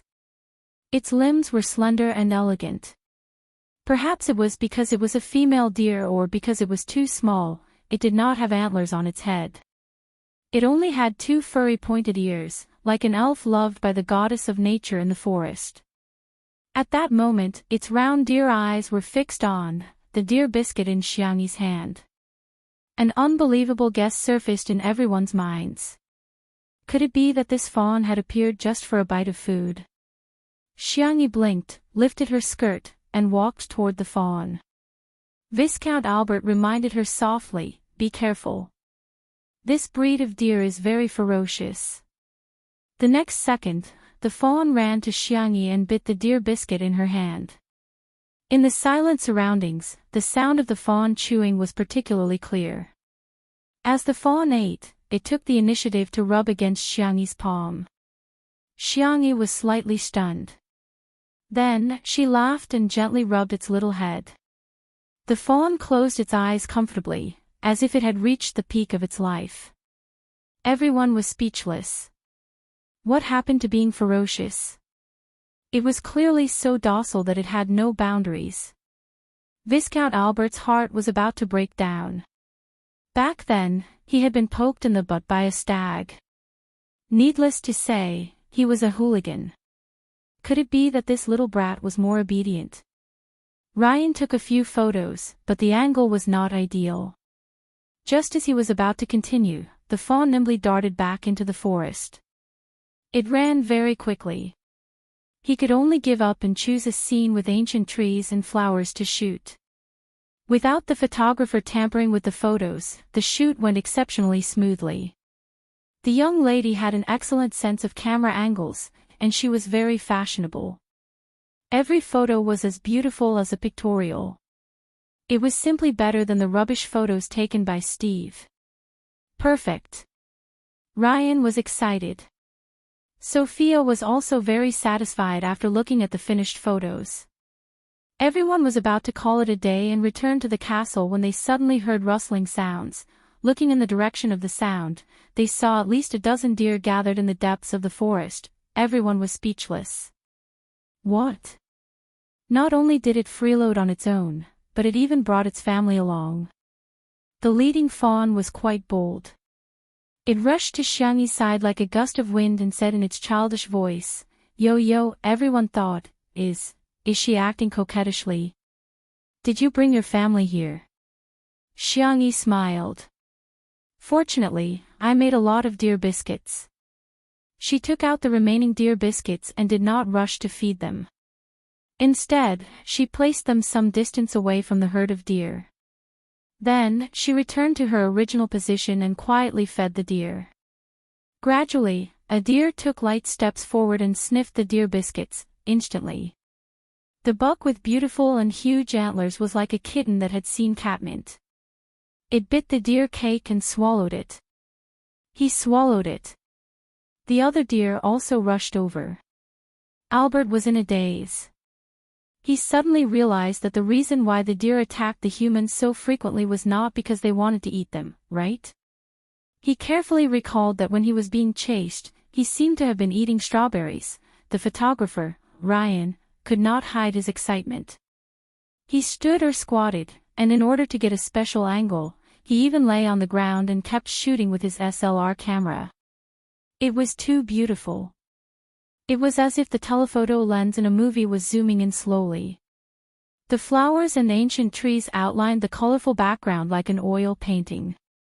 The deer and the young lady formed a harmonious natural rhythm. Even the light and shadow were warm and bright.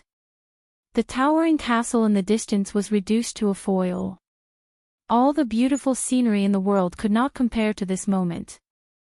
Chapter 279. All the beautiful moments were captured by the photographer's camera and turned into eternity. In the end, each photo was breathtakingly beautiful. The most innocent and naive little princess and the pure and flawless fawn, the artistic atmosphere was overwhelming. Everyone was full of praise for this set of photos. Next, Shui's shoot went very smoothly. He still maintained a high standard of performance and vividly portrayed the vampire in the dark. Then, it was time for the highlight of the day, the two-person shoot. Sophia and the two of them talked about the shooting plan again.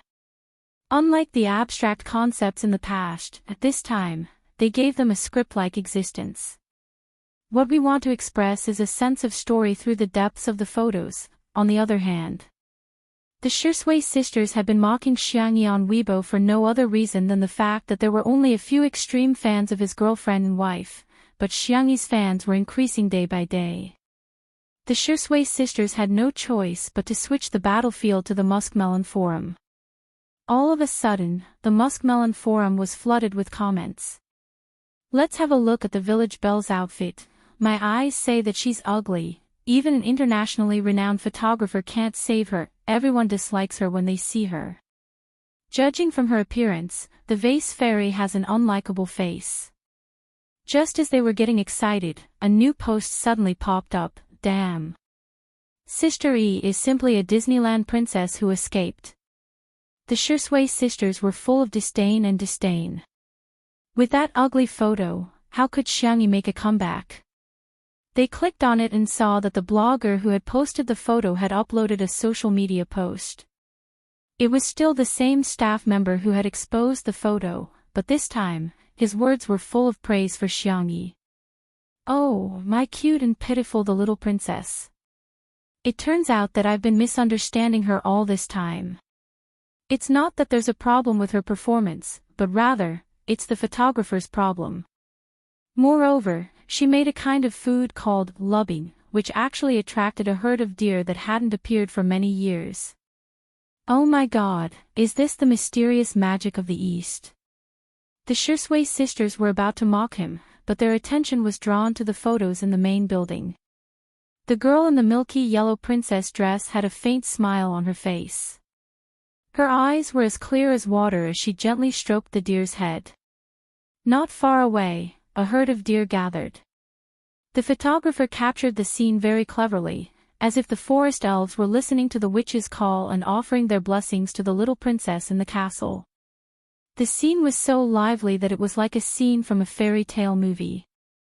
Shursui sisters? Was this the vase fairy? He zoomed in and took a closer look. F***ck. It really is. The passers-by were also dumbfounded. Weren't they all mocking Xiangyi for having no temperament? You call this lack of temperament? Are all of you blind?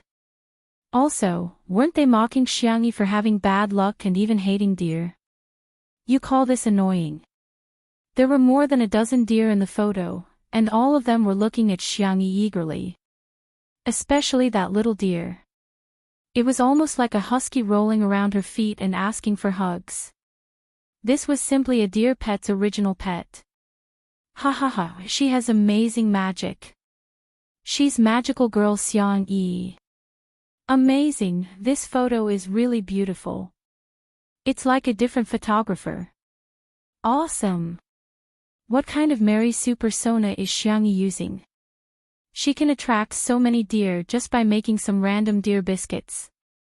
She's stunning enough alone, what's more when the two of them take a photo together.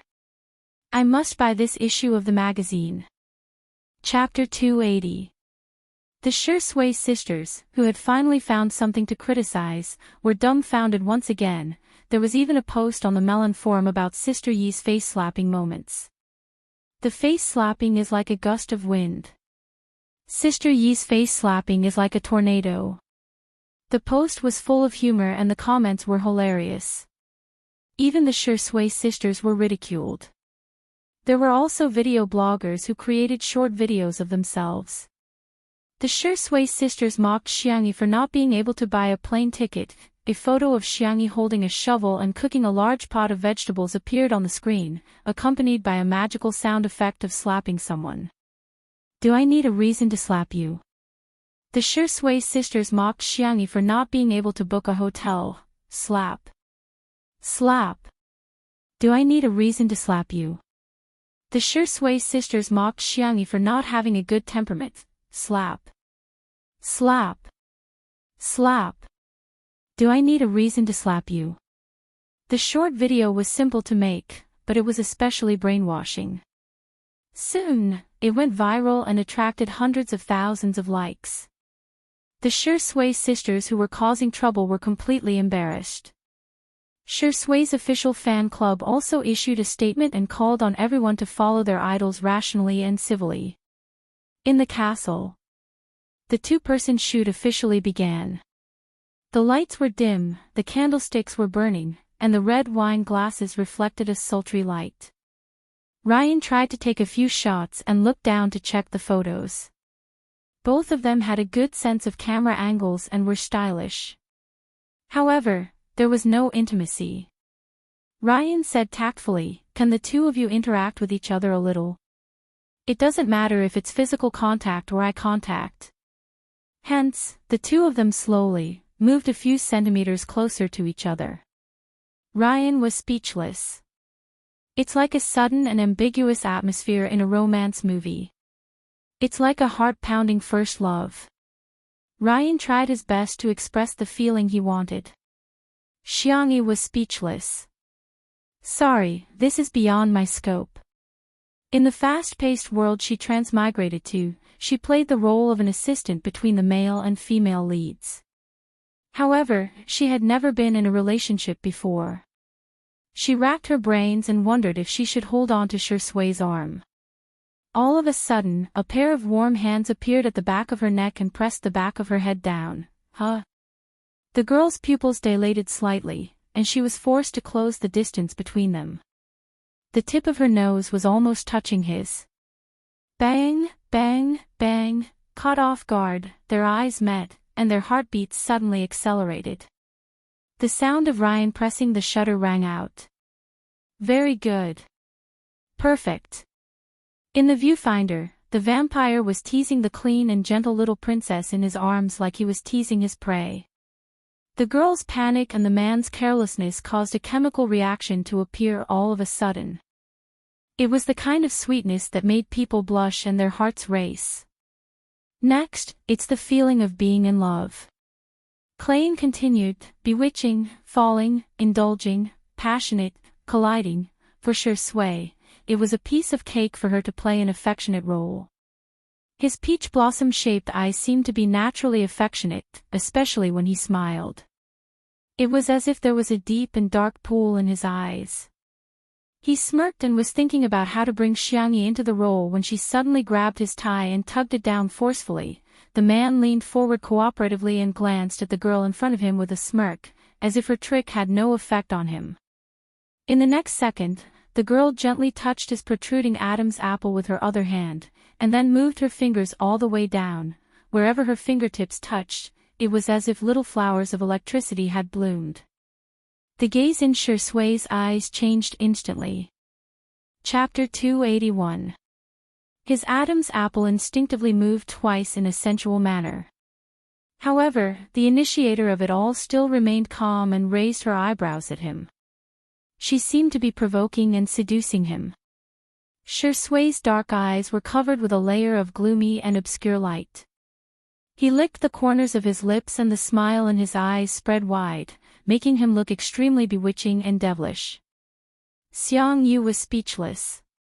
She was just imitating a girl who was particularly good at seduction in the transmigration world. I seem to have gone a little overboard. Shui, don't smile like that, I really can't take it. Ryan exclaimed in awe. The sound of the shutter clicking filled the air and only stopped after a long time. The photos were synchronized to the computer at the side, and Sophia immediately took a liking to a certain photo. She held her breath. Although she had seen a lot, she was still amazed by the beautiful scenery today. If nothing went wrong, that photo would be the cover of this issue. The shoot was paused and the makeup artist stepped forward to touch up Xiangyi's makeup. Xiang Qi also came over to help her tidy up her skirt. Looking at his sister, he asked, when did you learn to do all that nonsense? Xiangyi feigned ignorance and asked, shall we have seafood and tomato pasta tonight? Xiang Qi subconsciously wanted to agree, but he changed his mind in time. Gritting his teeth, he exclaimed, I'll settle the score with you after the shoot.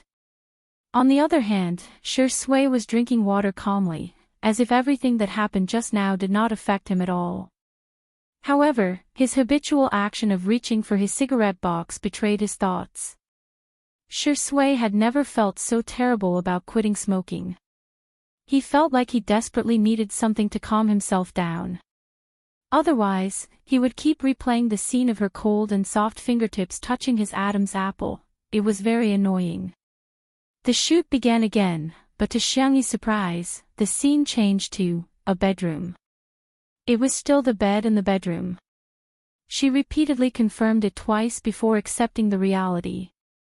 She did not show it on her face, but she was still a little flustered. Shui seemed to have noticed her nervousness. He chuckled and asked, are you going first or should I go first?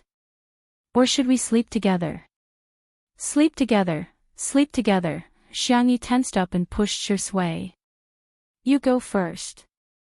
In the end, she did not know if it was because she did not control her strength well or because Shui did not control his center of gravity well, but he fell onto the bed and stared at her innocently.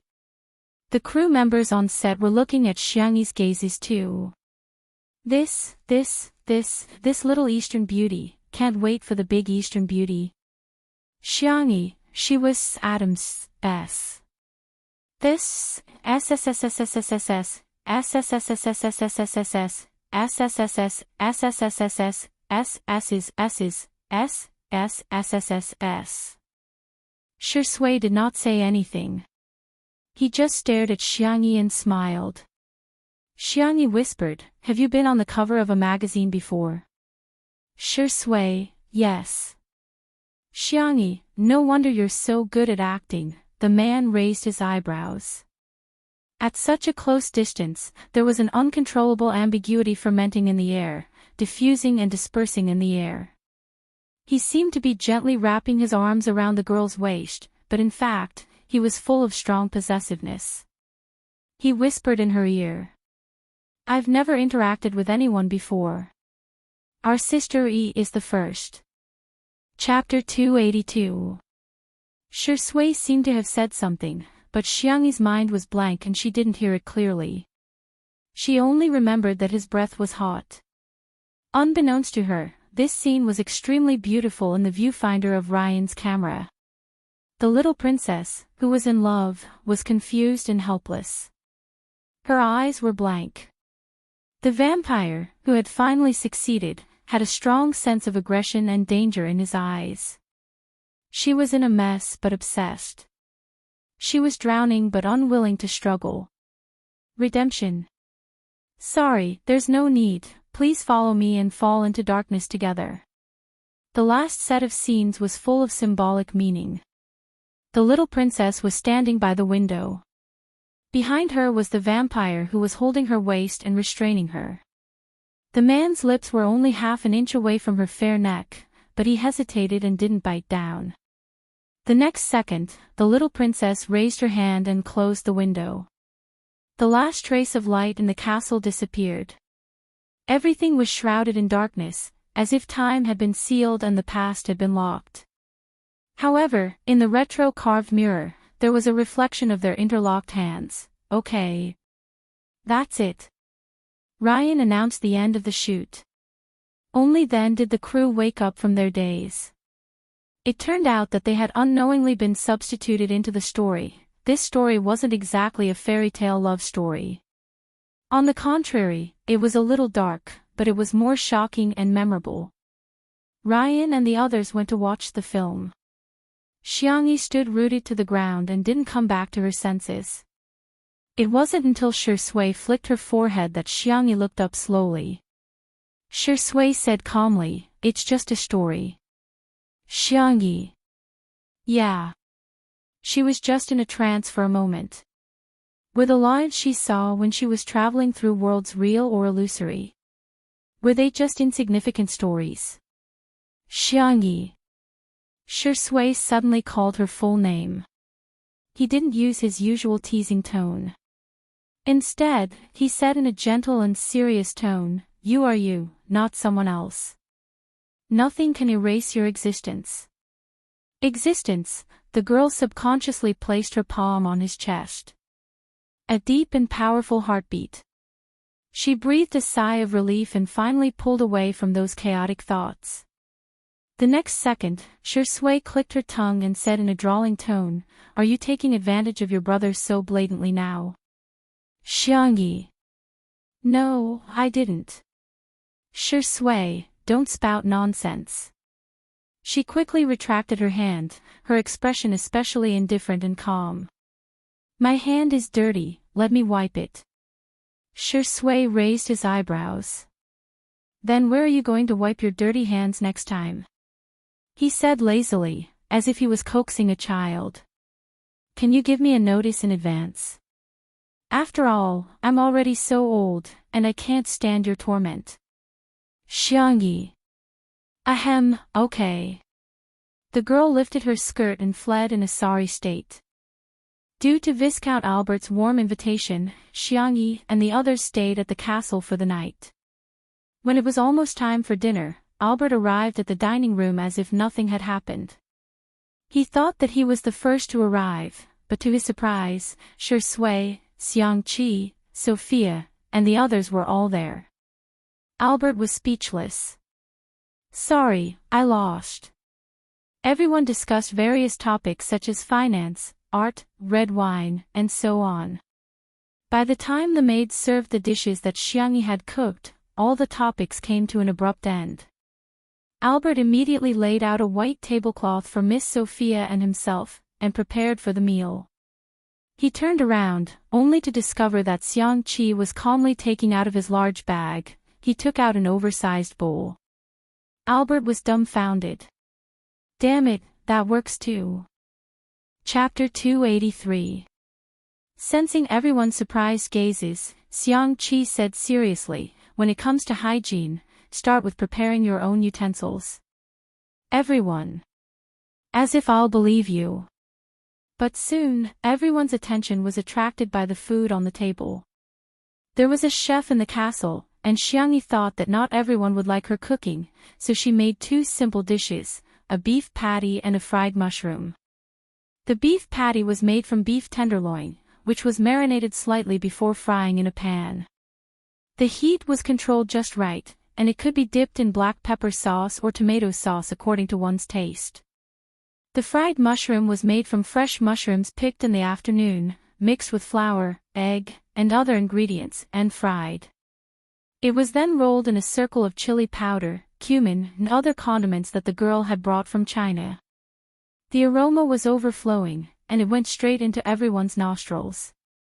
Albert felt that he was a devout believer.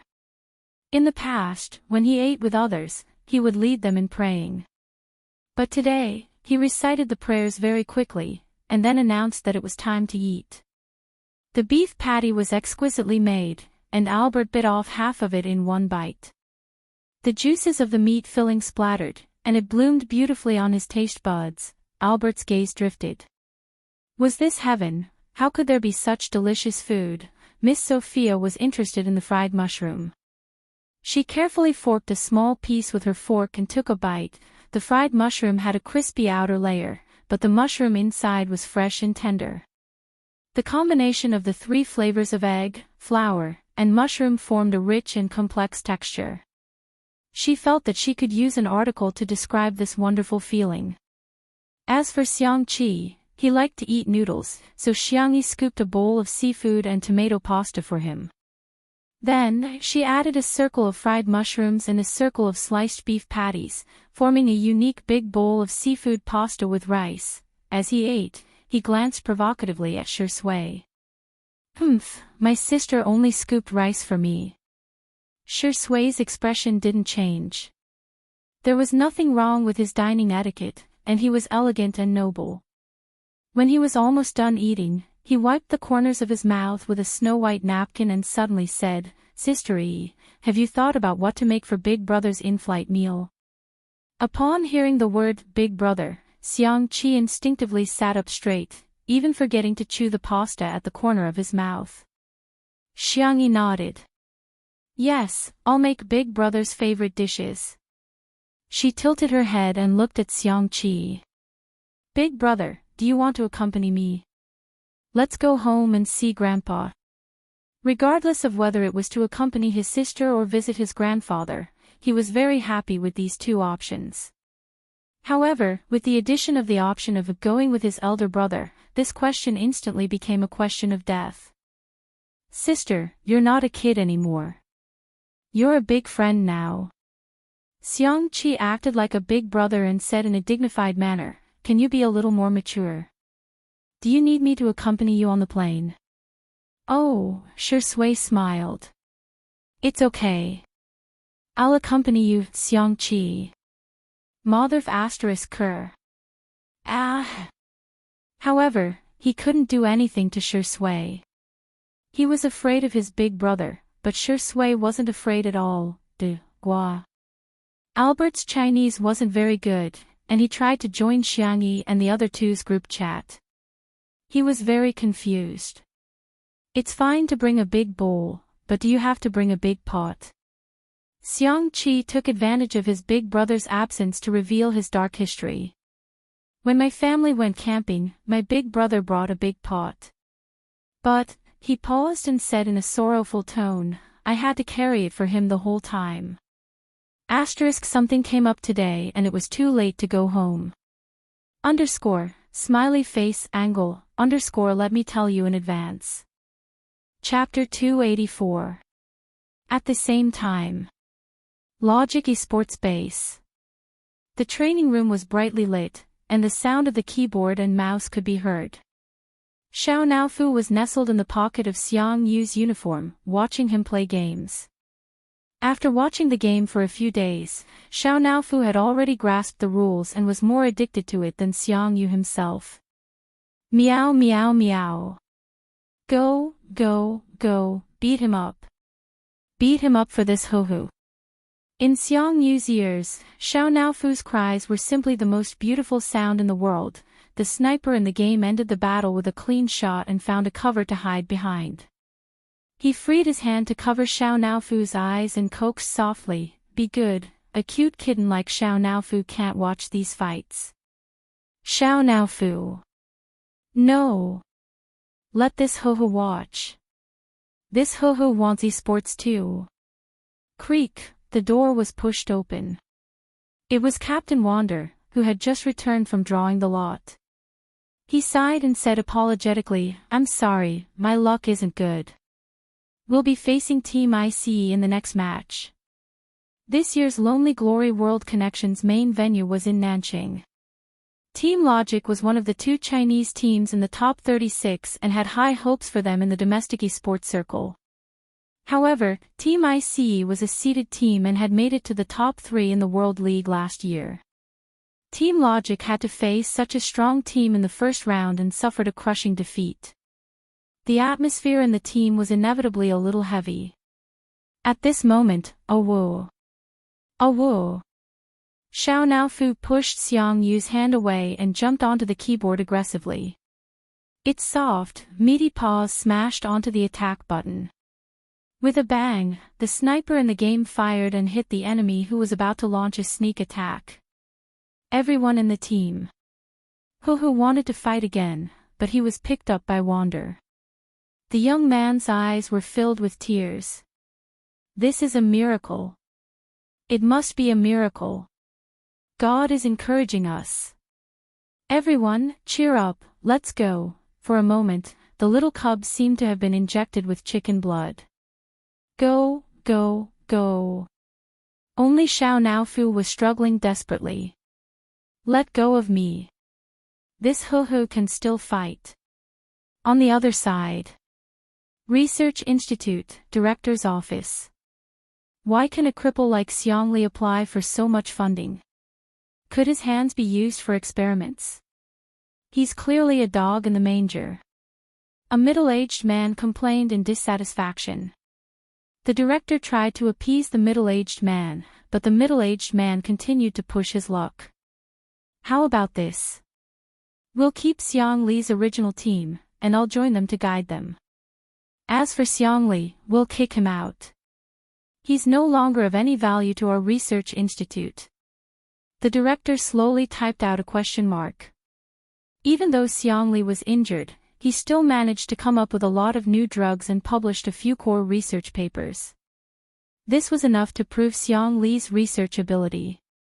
On the other hand, if you're capable or not, you only know how to bootlick. Where did you get the face to say that you want to kick Xiang Li out? The director pulled a long face. First of all, Professor Xiang Li's hand will recover soon. Secondly, Professor Xiang Li has discovered an extract from seaweed. His research has made great progress. No matter who they replace, they will never replace Professor Xiang Li. At the same time, in the middle of the bustling city, rows upon rows of buildings were brightly lit. In front of the floor-to-ceiling window, Sengchen, wearing a black nightgown, coldly rejected his business partner on the phone. New case. Not interested. I have more important things to do. The corners of his thin lips seemed to curl slightly. My little bunny is coming to coax me. Chapter 285. After hanging up the phone, Sengchen opened his WeChat.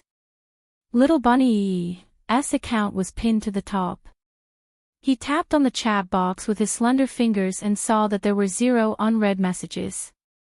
However, there was a new status update on his WeChat moments. It was a selfie of Xiangyi and Xiangqi, in which Shi Sui's side profile was accidentally captured. The caption of the picture was, "Xiangyi is super handsome today too." Oh, asterisk, asterisk, oh, the two of them shared a lot of friends and there were already many comments below. Annoying number 4, I'm obviously the most handsome. Annoying number 3, replied to, annoying number 4, go away, go away. Your third brother is the most handsome, got it. Annoying number 2, Tutu, can you send me a photo of Xiangqi? Sure sway, what about me? Sanction, ha. What a bunch of annoying people.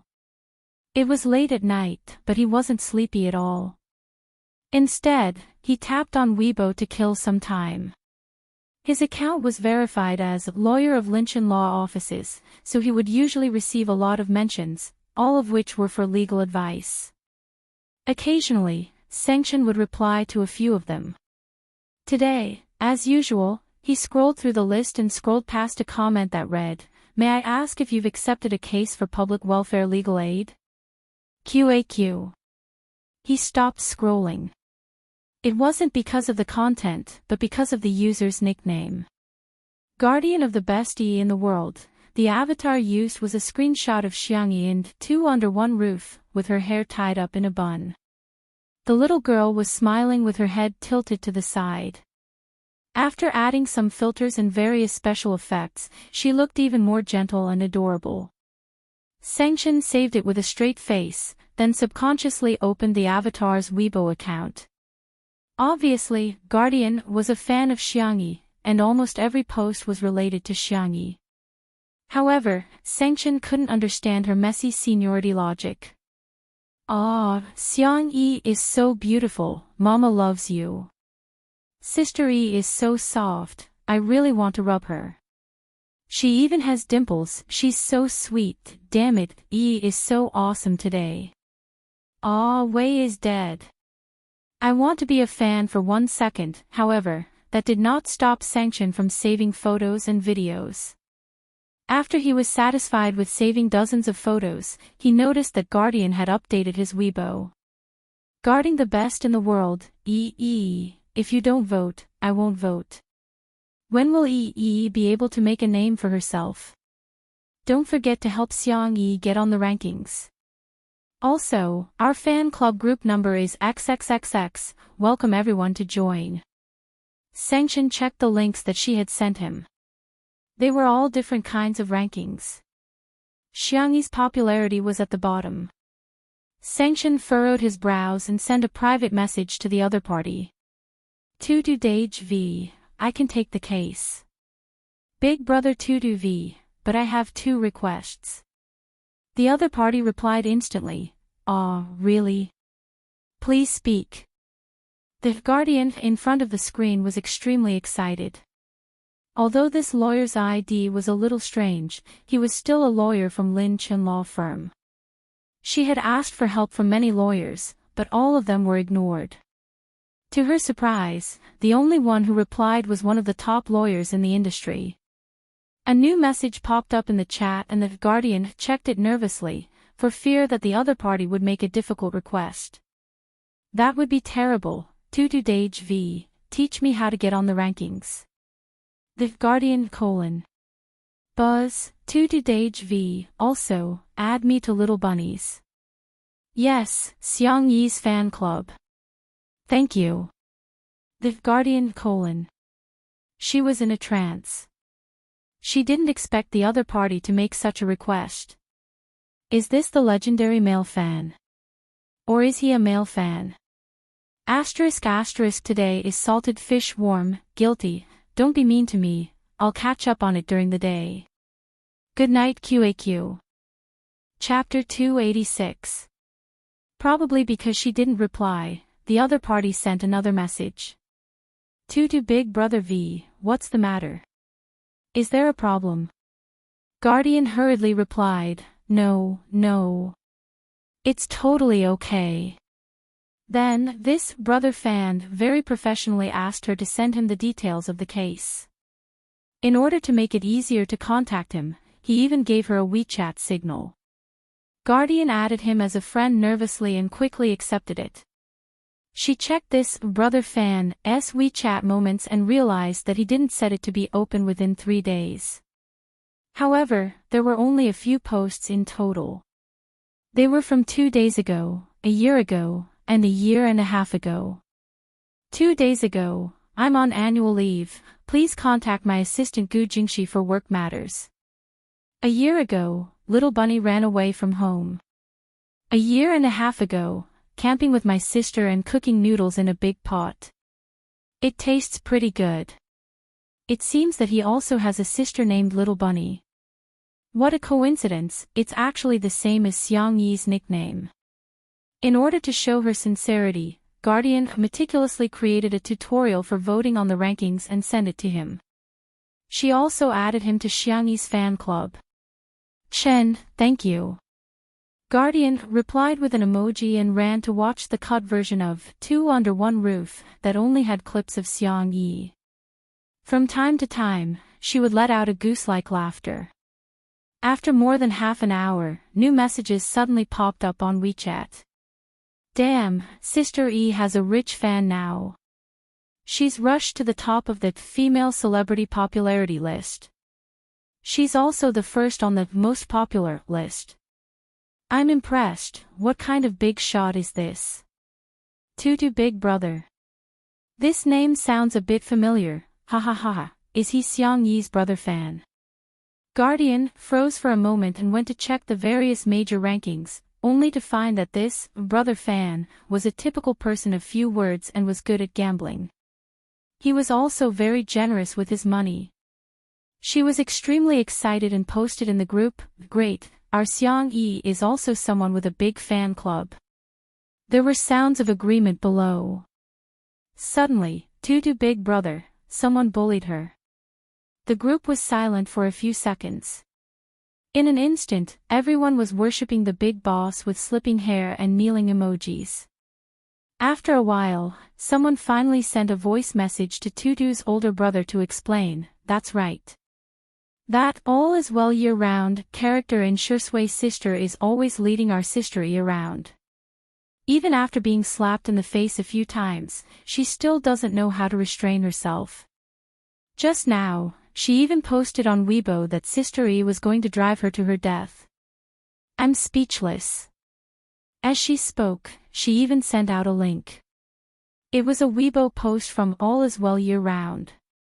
The gist of the post was that she couldn't bear the evil in this world and that her only ray of light had been snatched away by others. She wanted to leave.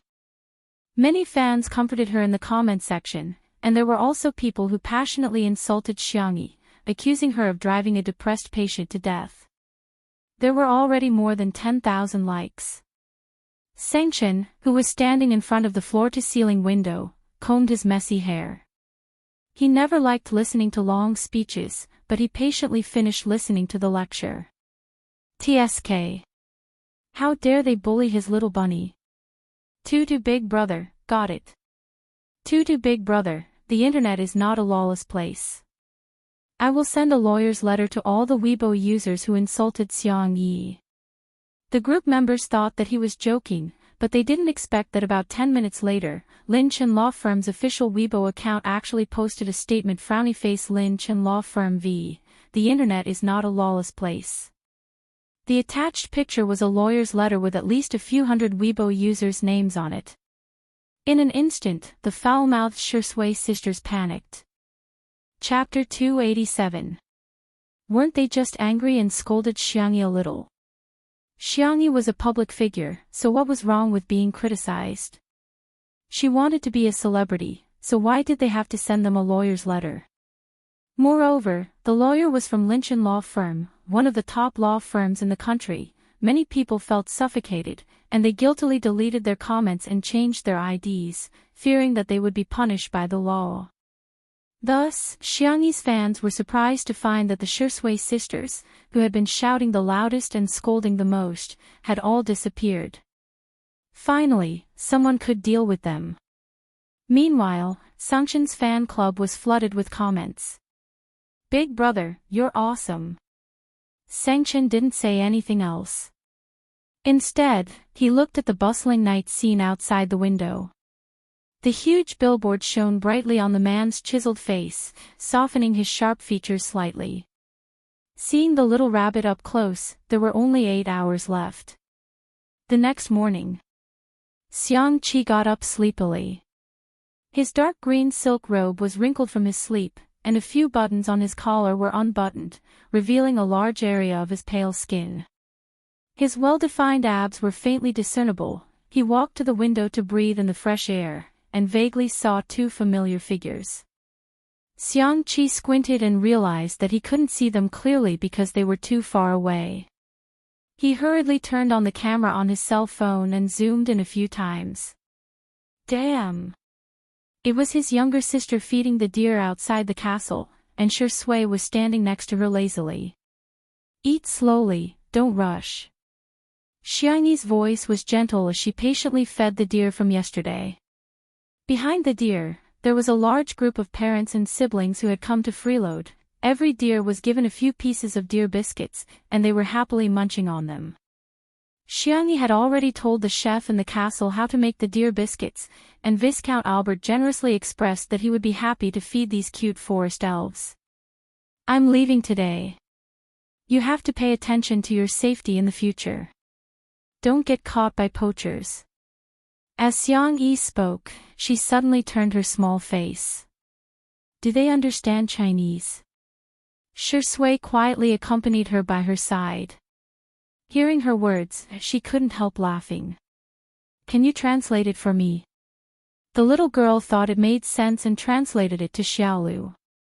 Xiaolu tilted its head. Its ears were furry, and its eyes were round. It had the clearest gaze in the world. It seemed to understand and rubbed its nose against Xiangyi's palm. Xiangyi's heart softened. She took out the last piece of deer cake from her pocket and fed it. The deer behind her instantly lined up to rub against her, begging to be touched.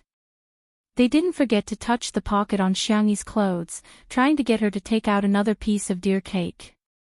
It could be said to be a real foodie deer. Xiangyi couldn't help but lick her lips. I heard that venison is very nourishing, Shui added. Hunting is illegal in China, but sika deer can be artificially reared. Xiangyi's eyes lit up. Then, shall we rear 2 of them? Shui chuckled. We'll do as you say.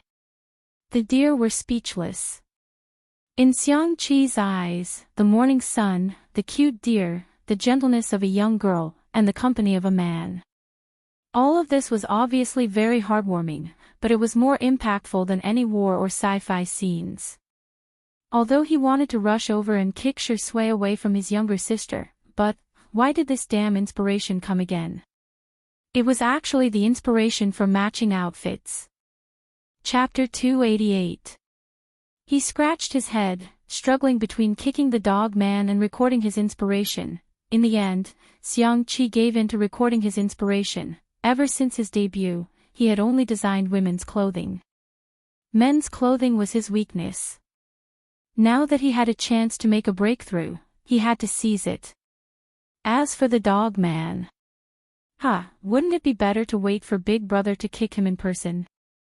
Shui, your death is coming soon, ah. At this thought, Xiangqi picked up a pen and paper. His inspiration rushed to the paper like magic. One set of couples' outfits after another were born from his slender fingers. After stroking all the deer with satisfaction, Xiangyi waved goodbye to them. The deer blinked and suddenly grabbed Xiangyi's clothes with its mouth. It stared at her with tears in its eyes. How could it not be sad that a fangirl was leaving? Xiangyi was a little sad because of it. She bit her lip and whispered, I'll come back to see you next time, okay? Woo! I'll definitely come back. Woo woo. Next time, I'll make you something better than deer biscuits. The deer stared at her for a few seconds, then slowly let go of her. Xiangyi didn't know whether to laugh or cry. She suspected that the deer had become a spirit and had sufficient evidence. After watching the deer and the herd of deer enter the forest, Xiangyi and Shui walked back to the castle. Ouch! Xiangyi was so focused on looking back at the deer that she slipped and twisted her ankle.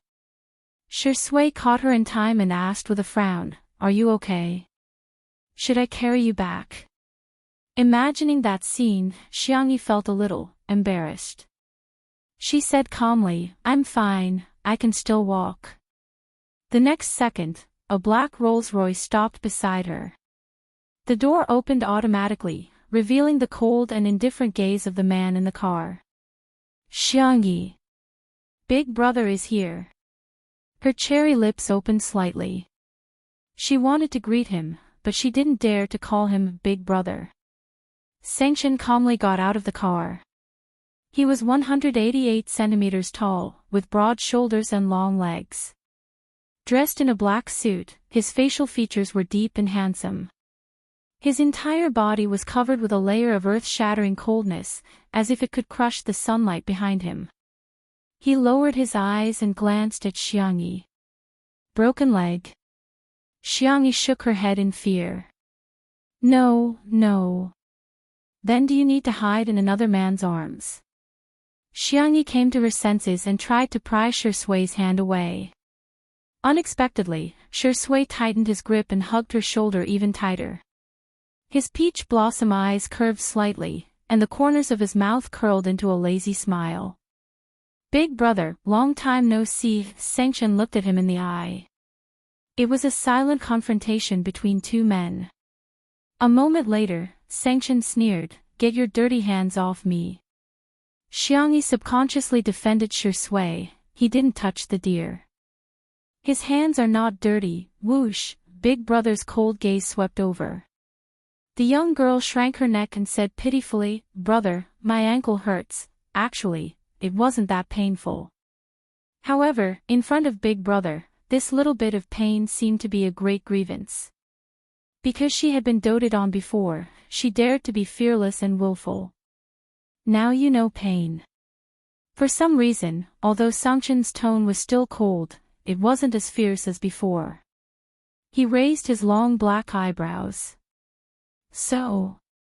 Xiangyi mustered up her courage. So. Brother, can you carry me back? Sanction looked at her and didn't say anything. Boo-hoo, I can't, I'm going to cry. The young girl was terrified and changed her words. Are you tired from the car ride? I can carry you, it's not impossible. Chapter 289. Afraid that her brother would not believe her sincerity, Xiangyi clenched her fists and tried to flex her muscles. Brother, I'm very strong. If you don't like to carry me, I can carry you. Sanction shifted his gaze onto her fair arms and couldn't help but frown. In the past year, that person had been using a very unhealthy method to lose weight, going on a diet. Xiangyi had lost a lot of weight and her arms were sickly slender. They looked so fragile that they could be broken easily. Forget it, what's the point of getting angry with her? Sanction said with a sullen expression, "Come here."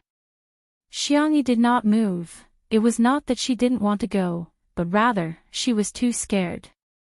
She felt safer staying by Shui's side. Watching as she shrank towards Shui, Sanction's temples began to throb. This little bunny needs to be taught a lesson. Is she really going to fall in love at such a young age? Does she have any respect for the family rules?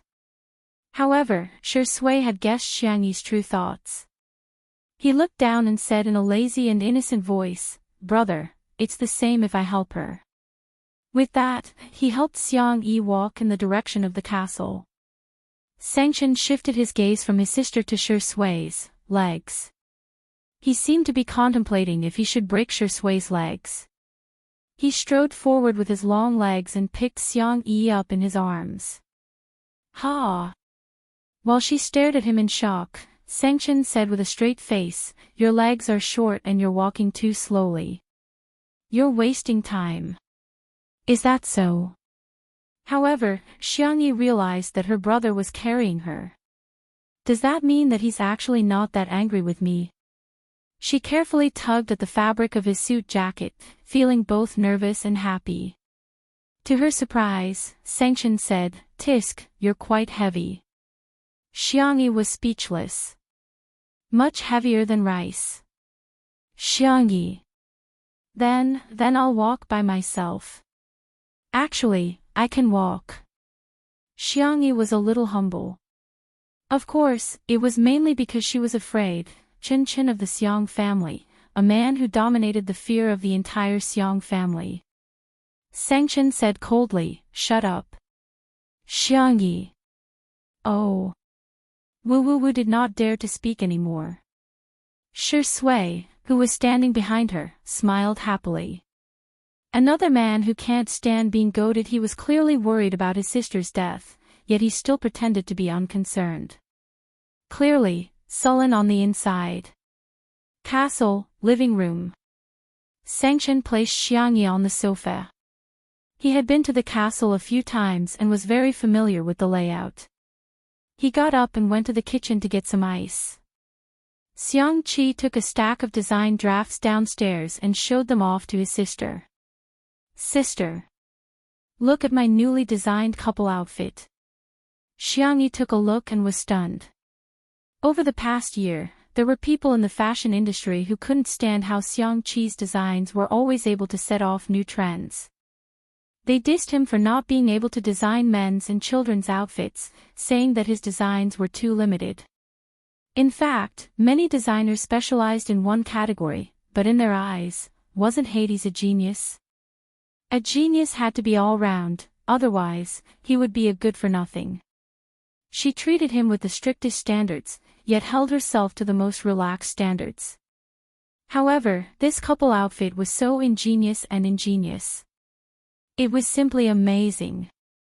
You're even designing couple outfits for her. Xiang Yi's cold and deep voice came from behind. Xiang Qi shuddered and had a strong desire to live. No. These are parent-child outfits. Parent-child outfits. Chapter 290. Sanction, Ha. He half knelt beside Xiangyi's feet, lifted her trousers, and put the ice pack on it. Xiangyi's eyes widened, not because of her brother's sneer, but because of his actions. Was he taking care of her? She uneasily wanted to retract her feet, but Sanction gave her a warning look. Don't move, behave.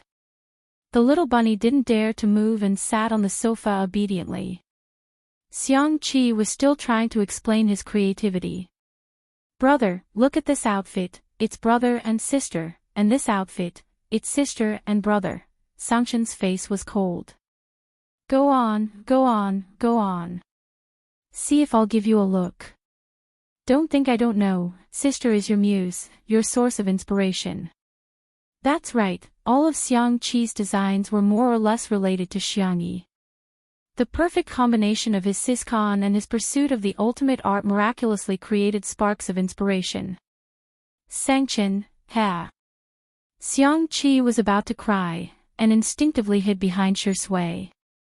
Brother Shi, save me. He whispered. Shi Sui said good-naturedly, Sure, brother Shi, you're really too. Before he could finish, Shi Sui said with a smile, It's a paid service, 1 fee per visit. If you want to buy, be quick. It's up to you. F*CKU. You're so sure I have to beg you, right?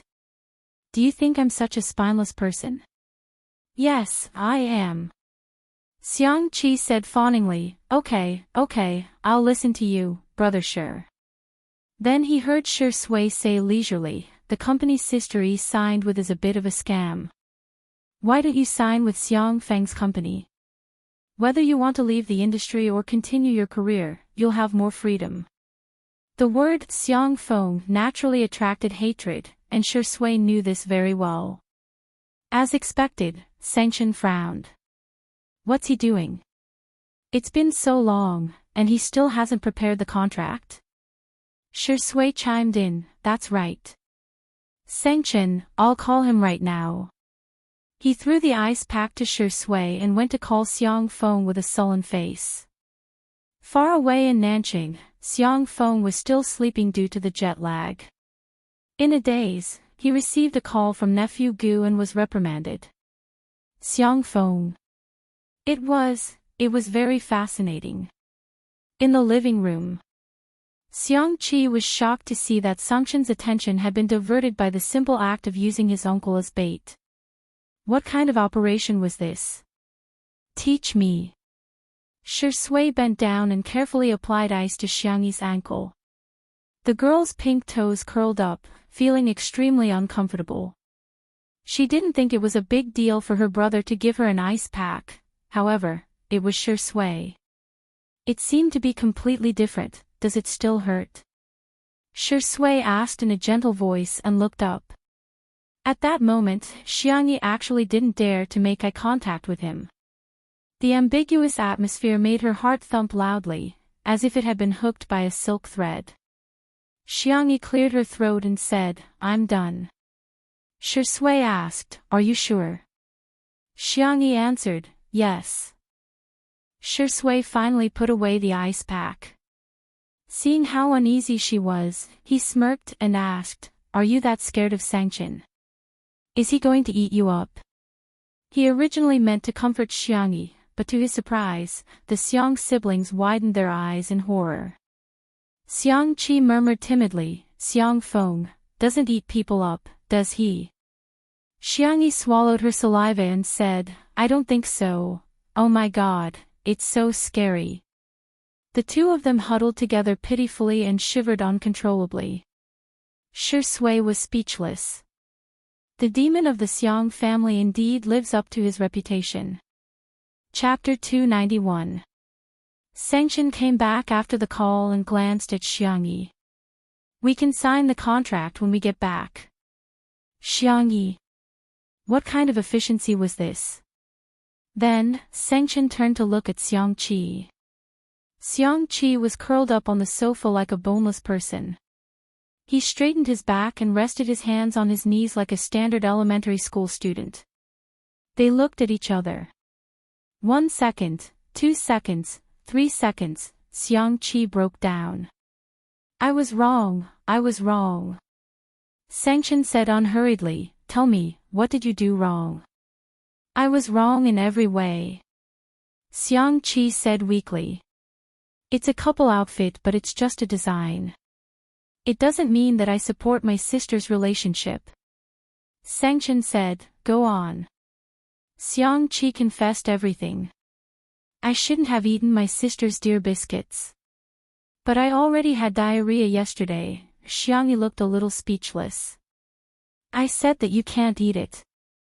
The next second, Xiang Yi's devilish voice sounded. "It's your turn, Xiangyi." The girl's first reaction was to move closer to Sure Sway. A smile appeared in Sure Sway's eyes as he placed his arm on the sofa behind her, making it seem as if he was holding the slender girl in his arms.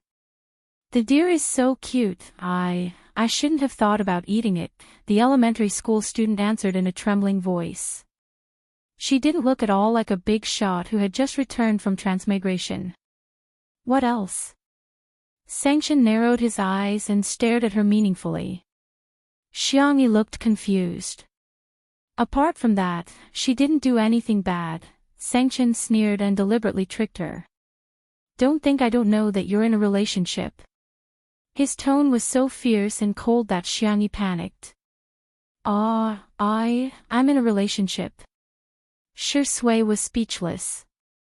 Chen Chen of the Xiang family is really high up the social ladder.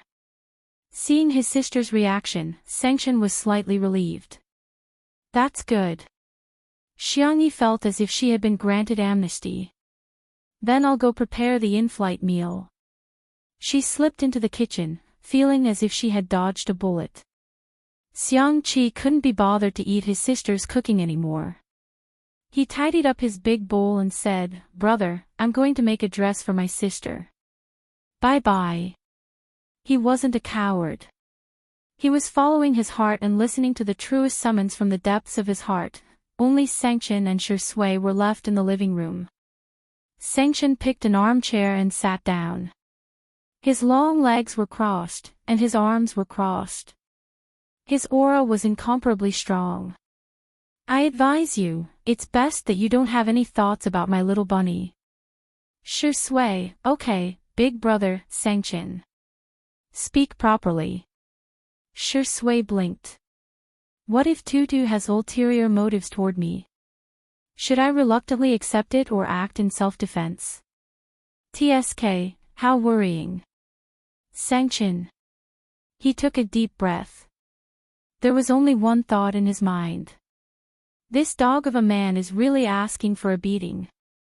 Xiangyi had prepared a sumptuous meal. She either put it in a thermos or refrigerated it. She was going to put it all on Tutu's plane later. She was going to take a plane with Huaxiang, which meant that they were going on a trip together. Albert followed the smell and shamelessly expressed that he wanted to try it. Xiang Yi's eyes curved into crescents. I saved one for you. Albert was touched. Alice, you're an angel. The next second, Sangchen's cold voice rang out. You didn't make it for me. Pack it all up. Albert said angrily, are you the devil? Sangchen nodded proudly. Thank you, you flatter me. Albert was speechless. Chapter 292. Under her brother's gaze, Xiangyi braced herself and packed up all the food. Tutu landed in the manor and Sangchen grabbed his sister's collar to board the plane. Albert waved goodbye to them with tears in his eyes, though it was unclear if he was upset because of the separation or because he couldn't eat Xiangyi's cooking. The plane hovered in the sky for thousands of miles. The deer in the forest seemed to have sensed something as they raised their heads and began barking, seemingly bidding farewell to Xiangyi. On Tutu. In addition to the resting area, there was also a tea area with a sofa and a coffee table. Sangchen was the first to take a seat. Shi Sui sat opposite him. The two men then looked at Xiangyi in unison. The two rows of sofas were facing each other. In other words, Xiangyi could only choose to sit next to one of them. Xiangyi was speechless. If I sit next to Big Brother, I won't be able to escape when I get beaten up. It seems safer to sit next to Shi Sui. With that thought in mind, she slowly moved forward and sat down next to Shi Sui. In an instant, one was elated. The other had an icy cold gaze. Sangchen picked up the porcelain teacup with a straight face and took a sip of green tea. He wasn't angry. He wasn't angry at all. Shi Sui, on the other hand, was calm and composed. She even began chatting with Xiangyi about the topic of two under one roof. Xiangyi gradually relaxed. Sangchen waited for more than 10 minutes, but Xiangyi did not take the initiative to speak to him at all. He almost crushed the porcelain teacup in his hand. Ahem. He cleared his throat. His words had the effect of silencing her. Xiangyi kept quiet out of fear, not daring to speak. Shi Sui glanced at him with a smirk and remained silent. Sangchen frowned and thought, am I that scary? His white, well-defined fingers loosened his black tie. He unbuttoned the top 2 buttons of his shirt and leaned on the sofa in an extremely relaxed posture. However, when he opened his mouth, he sounded like a teacher lecturing a student. What do you plan to do next? Xiangyi froze for a few seconds before she realized that the question was directed at her. She whispered, no, I don't have any plans. I'm just going to record a variety show, cook some food, and retire early. Sangchen asked casually, are you feeling too tired? Xiangyi shook her head. Cooking isn't tiring. How could she feel tired doing something she liked? Sangchen continued asking, did anyone bully you? He glanced at Shi Sui meaningfully. Little Rabbit was extremely obedient and her voice was soft. No, everyone is very good. I feel that filming this variety show is quite fun. Sangchen replied with an and said indifferently, if someone makes you unhappy, do you know what to do? I know how to answer this question. Xiangyi was a little excited. Tell the family. Childish, Sangchen said coldly. It's to make the other party even more unhappy, got it? Xiangyi. You don't even know how to do this. Do you still need me to teach you? Xiangyi swallowed her saliva. I think I know how to. Sangchen finally revealed a satisfied expression. The journey was long and Xiangyi soon felt sleepy. She leaned against the back of the sofa and fell asleep. Shi Sui moved her little head to her shoulder as if there was no one else around. Sanction. Do you think I'm dead? Before he could say anything, Shui spoke first. I didn't expect you to be angry. I didn't do it on purpose. Sanction gritted his teeth. You, Shui interrupted him innocently. Don't be angry, brother. I'll apologize to you, okay? Sanction. Even green tea can't compare to you. Chapter 293. Other than his uncle Xiang Feng, no one had made Sanction so angry for many years. His voice was as cold as ice. You dare to take advantage of my sister in front of me? Brother, why would you think that? Shui smiled. I was just worried that Sister Yi wouldn't be able to sleep well, so I helped her. I didn't even ask Sister Yi to thank me. Sanction inhaled and exhaled. Bear with it for a while. Bear with it, my ass. Seeing that the tutu was about to act violently, Shui successfully stopped Sanction with one sentence. Brother, can you be gentler when you hit me? I don't want to disturb Sister Yi's rest. F***CKU. Glancing at the sleeping bunny, Sanction closed his eyes and suppressed the urge to throw this man out of the plane. Perhaps it was because of her brother. Although Xiangyi seemed to be afraid of him on the surface, she subconsciously felt very safe. She slept for more than 2 hours. She opened her eyes in a daze and found herself leaning on Shui's shoulder. She quickly propped herself up and apologized softly. I'm sorry, I didn't mean it. Why didn't you push me away? Sanction was so angry that he wanted to vomit blood. It was obviously this dog of a man who pressed you on his shoulder. He was just short of tying a rope to his body. Shui was calm and collected like a sly old fox. My shoulder is a little sore. Xiangyi suggested gently, then let me massage it for you. Will it be too much trouble for you? No, it's my fault. Shui blinked her eyelashes. Thank you, Sister Yi. Sanction saw this scene. If this wasn't the behavior of a green tea, then what was? He pinched his eyebrows and vaguely understood what Shui meant when she said that the bunny was plotting against him. It was this dog of a man who had dug a hole and tricked Little Rabbit into jumping in. However, what puzzled him was that the little rabbit had always been wary of outsiders.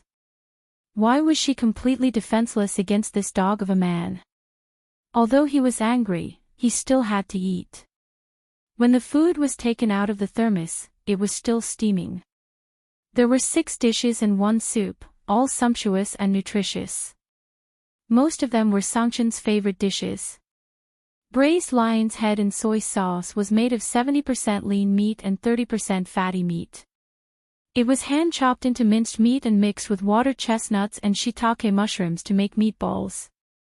The meatballs were first fried and then boiled. The meatballs were filled with mellow and fragrant sauce. The steamed carrot dish was made by shredding carrots, adding vegetable oil, flour, salt, and so on. After steaming, adding garlic juice and chili oil according to the taste. The shredded carrots were loose and soft. There was also mapo tofu, braised chicken, shrimp scrambled eggs, winter melon pork rib soup, and so on. Due to the limited ingredients overseas, Xiangyi made all the more common home-cooked dishes. However, Sanction had not eaten for a long time, the taste of home. After tasting the first dish, his tightly knitted eyebrows relaxed. He even found Shui, this dog of a man, much more pleasing to the eye. Xiangyi nervously picked up a lion's head for Sanction. Brother, you eat more. She was so nervous that her palms were sweaty. She was even prepared that her brother would throw the food she picked up into the trash can. However, she did not expect. Sanction calmly ate the lion's head she picked for him. Xiangyi felt relieved and asked tentatively, "How's the taste?" "It's so-so," Sanction indifferently commented. The next second, he blocked Shui's chopsticks with his chopsticks and raised his eyebrows. "Try picking up another one." Chapter 294. Xiangyi's brothers were all single. Whether or not they would protect their wives was an unsolved mystery, but protecting their food was one of their ancestral skills. It was comparable to climbing trees and being arrogant. When the eldest brother wasn't around, they would snatch his food. When the eldest brother was around, they would share his food. Of course, it wasn't an equal distribution. Instead, it was based on status and strength. Chen Chen of the Xiang family would always be number one. No one dared to take away a single grain of rice from him. After the distribution was completed, it was as if a wild beast had successfully divided its territory. Everyone was extremely protective of their food. Shi Sui retreated in order to advance. She retracted her chopsticks and forced a smile at Xiangyi.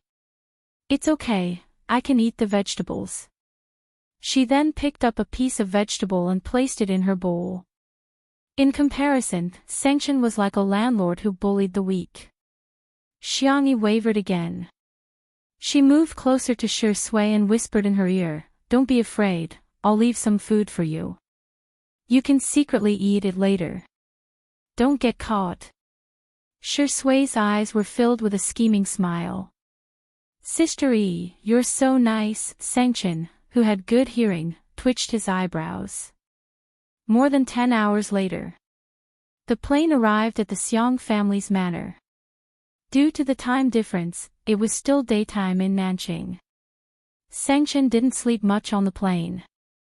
Now that he had gotten off the plane, he went back to his room to catch up on sleep. Xiangyi slept for a long time. She was preparing to go to Little Rabbit Farm and bring back 2 geese to stew. Shi Sui naturally accompanied her. The two of them strolled among the lush flowers and plants.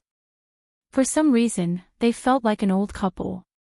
Suddenly, Shi Sui received a call from her agent, Si Chuanbai. He frowned.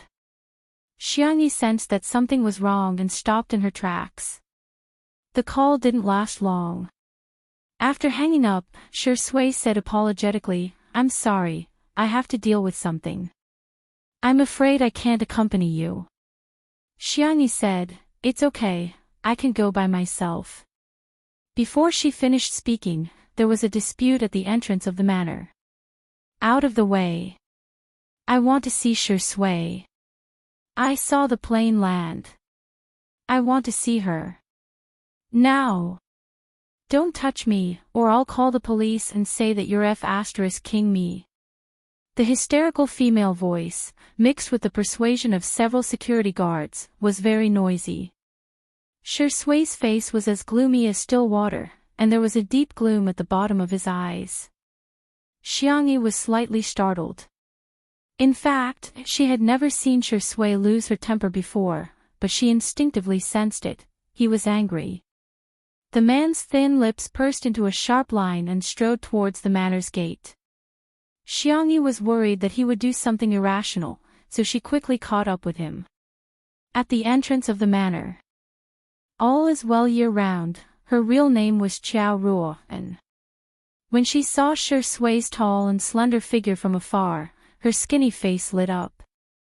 "It was him, it's really him, he's coming to me." Shi Sui's legs were long, and his strides were big. Soon, he was in front of her and nodded politely. "Miss Qiao, right? I heard that you've been looking for me." The man's voice was much deeper than usual when he was angry. There was a hint of hoarseness in his voice, which made him more attractive. Qiao Ruo and looked infatuated and couldn't wait to express her feelings. "Yes, I've been looking for you for a long time. I'm your fan. I like you a lot." Shi Sui said politely, "Thank you for your love, but this is a private residence. Can I arrange for a car to send you away?" Qiao Ruo said self-righteously, "I'm not leaving. It wasn't easy for me to see you. Why should I leave?" She was caught off guard and grabbed Shi Sui's hand. Chapter 295. At the critical moment, Shi Sui took a step back and avoided her touch. Qiao Ruo missed him and stumbled, almost falling down. She looked up at Shui in disbelief. Why? Why did he avoid her? Was she a piece of trash that he wanted to avoid? I like you. I really like you. Xiao Ruo and tried her best to express her feelings. I've liked you since you debuted. I've watched all of your movies and TV shows. I vote for you every day. I even gave up on studying for you. I've spent all my time on you. Xiao Ruohan said. However, Shui did not show the slightest hint of being touched. Xiao Ruohan suddenly had a thought. He looked gentle, but in fact, he was more distant than anyone else. It's not a rational choice to give up on yourself for anyone, Shui said in a clear and calm voice. You have your own life, and I shouldn't be the only one in your life. Miss Xiao, I won't hold it against you for secretly taking photos and following my car. I hope you can return to your normal life. I'll give you my blessings. Xiao Ruohan muttered, Do you mean, you don't need my love? She widened her eyes in horror, completely unwilling to accept this reality. Coincidentally, she noticed Xiangyi. In fact, Xiangyi kept a distance from them. However, in the eyes of the extreme Xiao Ruohan, Xiangyi was deliberately provoking her. When she saw Xiangyi, her emotions became even more unstable. Is it because of her? What's so good about her? Why do you care about her? Why do you care about her? You shouldn't even look at her. She was extremely agitated. I'm the one who likes you the most. I'm the one who has done the most for you. Look at me, okay? Look at me, okay? Even if you like her, you should like me. Xiao Ruohan's logic was extreme. I like you and I've done a lot for you. Therefore, you should like me back. Otherwise, you'll be letting me down. Si Chuanbai's car arrived. He got out of the car and opened the back door. Shui's attitude was firm. Miss Xiao, please. This was undoubtedly a bolt from the blue for Xiao Ruohan. You want to chase me away? Because of that bitch Xiangyi. Shui, who had always been polite, suddenly said in a cold voice, Miss Xiao, please watch your words. At this moment, the emotionless man's emotions were stirred. Xiao Ruohan refused to believe it. You scolded me because of her. Without my support, you are nothing. Now that you're famous, you want to dump me and like that be *tch. Shui, you're heartless. You heartless man. Sichuan Bai. He described himself as a wife who had gone through hardships, and Miss Xiangyi as a new lover. His ability to change concepts was truly superb. Miss Xiao, this isn't the first time you've harassed Shui. You've eaten at the same restaurant as him, bought the seat next to him on the plane, and even knocked on his hotel door. You're an adult and should be responsible for your own actions. If you continue to act like this, I can only take measures to call the police. Then report it. Let's see if the police will arrest you or me when they come. I think you're trying to drive me to my death. Xiao Ruohan suddenly took out a holder from her bag. There was a phone attached to it and she clicked on the live broadcast. The words, Countdown to Suicide, were displayed at the top of the screen. Chapter 296. A few minutes ago, when she saw Tutu landing, Xiao Ruohan posted a notice on Weibo. All is well year-round. If all hope comes from you, then the pain I'm feeling now is also thanks to you.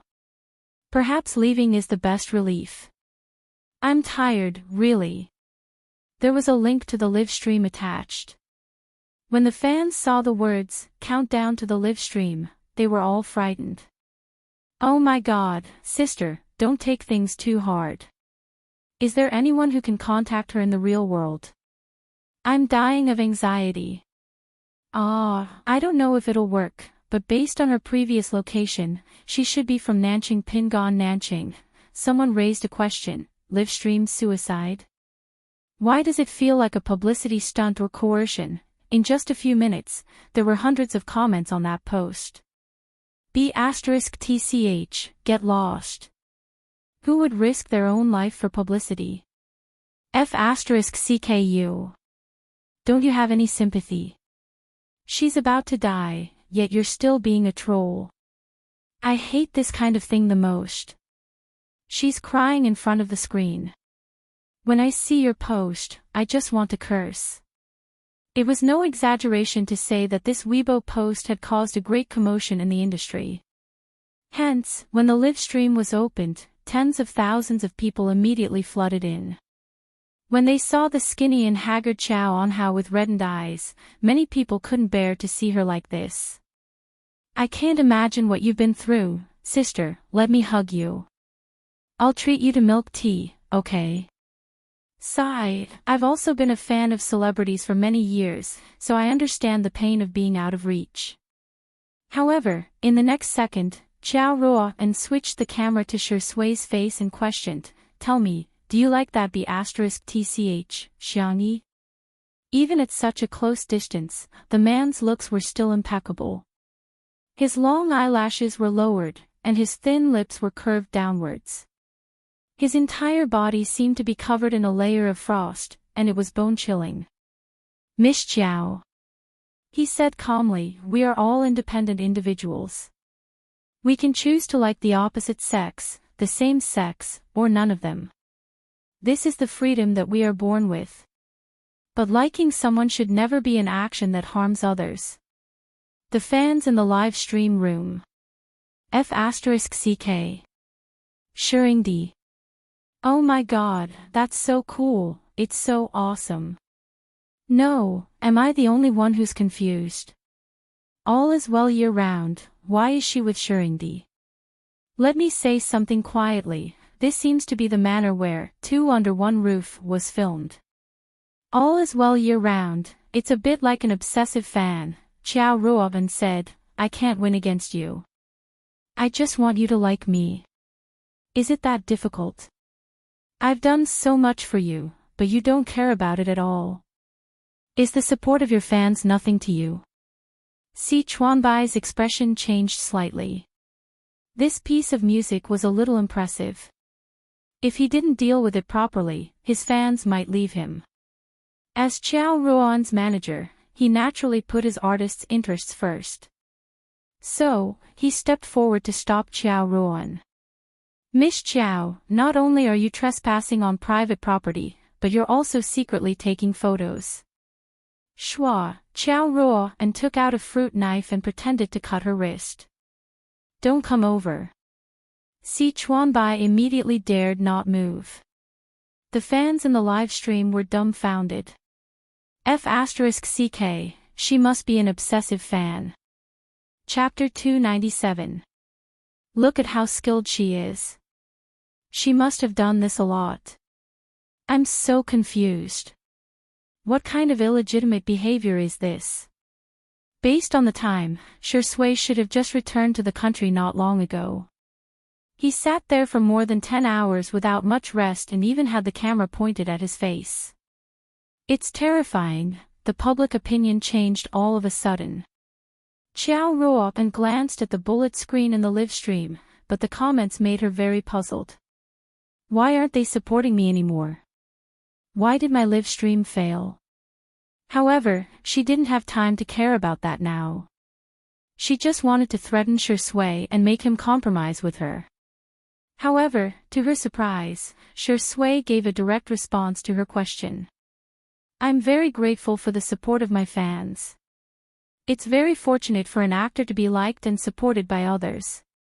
Without fans, Shi Sui wouldn't have become the actor that I am today. But everyone wants to have an independent space where they won't be disturbed. I want my fans to focus on my work, not me, nor my private life. This response was courteous and sincere, and it left a very good impression on him. Boo-hoo, Shi Sui said it so well. He's an actor. An actor. He's not a target of harassment from all as well year round. QAQ, it's not easy for Shi Sui. He's relied on his own abilities to make a name for himself. I didn't expect him to be treated like this by his obsessive fans. Si Chuanbai was a little emotional. He knew very well that Shi Sui's words were not just polite words, but rather, he really meant what he said. Fans were comparable to top-notch traffic. As long as he wanted to make use of his fans, he could earn a lot of money at any time. For example, he could take on some commercials for unlicensed brands without moral integrity. As long as he was thick-skinned enough, it would be easy for him to earn money. However, Shi Sui didn't. He didn't take on commercial activities easily and was extremely serious about acting. Even if it was a cameo appearance for free, he would never slack off and only act in a few scenes perfunctorily. Si Chuanbai felt from the bottom of his heart that Shi Sui was really worthy of his fans' love and achievements. However, Qiao Ruo panicked. Without public opinion, what else could she use to threaten Shi Sui? She made up her mind and said, "I just want you to accompany me for 3 days. After 3 days, I won't disturb you again for the rest of my life. If you don't agree, I will." "So what?" Shi Sui interrupted her. "You don't even cherish your own life. Have you ever considered the feelings of those who care about you?" However, Qiao Ruo did not listen to him at all. Her eyes were red. "You can't even agree to this small request of mine." Some fans in the live stream couldn't help but comment. "Actually, Shirengdi can agree first and coax her. Shi Sui is a little too cold-blooded. How can she be reasonable at a time like this? Human lives were at stake. Does he even understand? Yeah, it's not a big deal to tell a white lie. I feel like this, all is well year-round, girl's mental state is quite unstable. It's better to lie to her first and then hand her over to the doctor for treatment." The group of people gestured in the air, as if they were the wisest and wisest ones.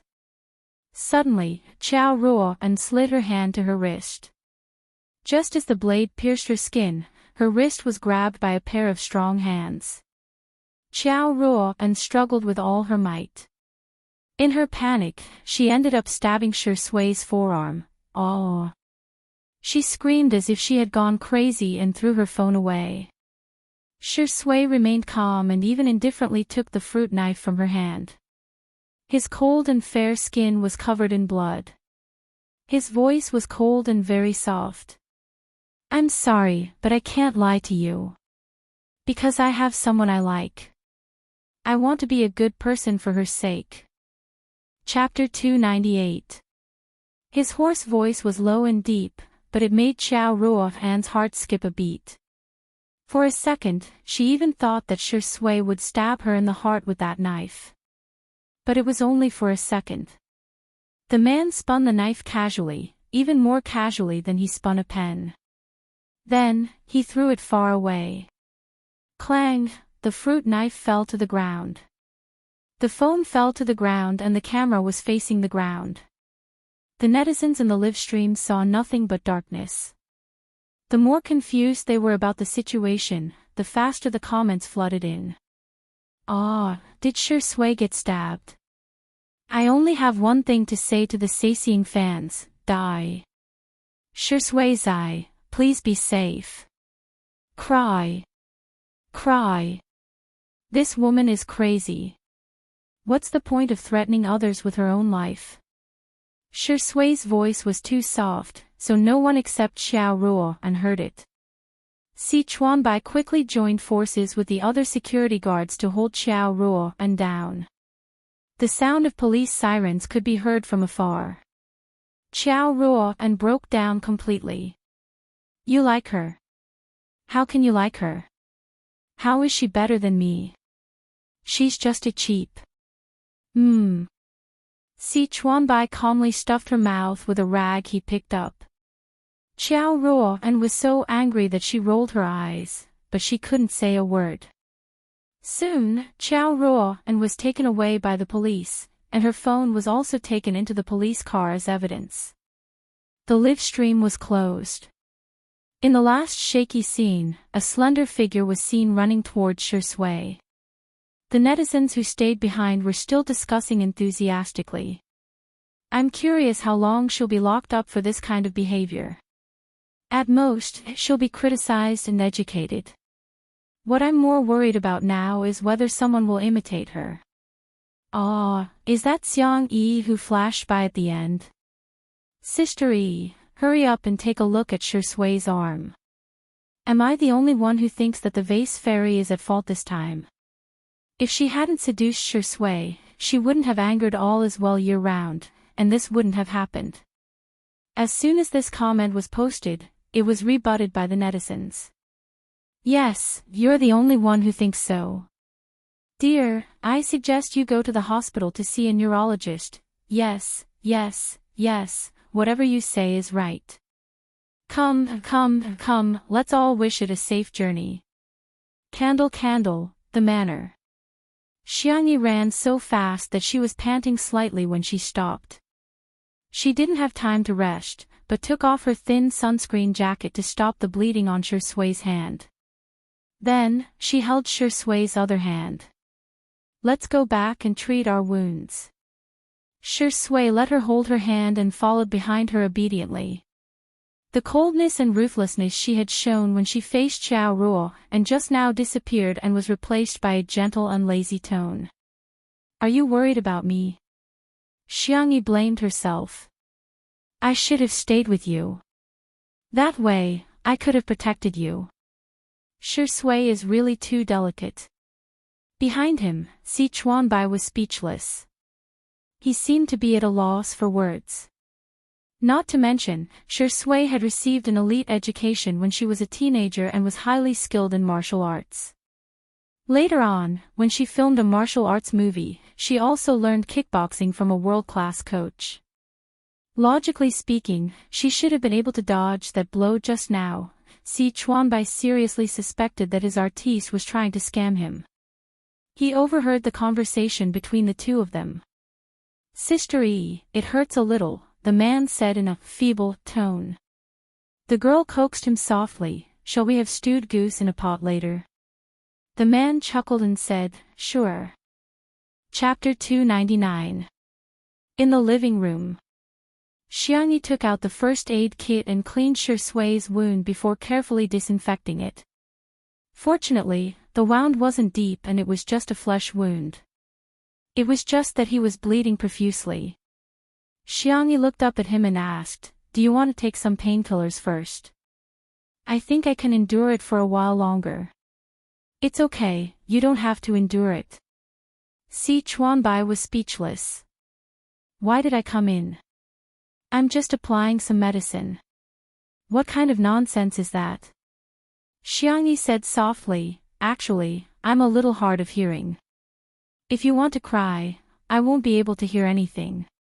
Shui blinked and stared at her for a few seconds before looking at Si Chuanbai. It was as if he was asking, why are you still here? Si Chuanbai was dressed in an elite black suit. He sat upright and still, but deep down, he was thinking, he was definitely not going to let her cook him a stewed goose today. Cough, I'm not that hard of hearing either.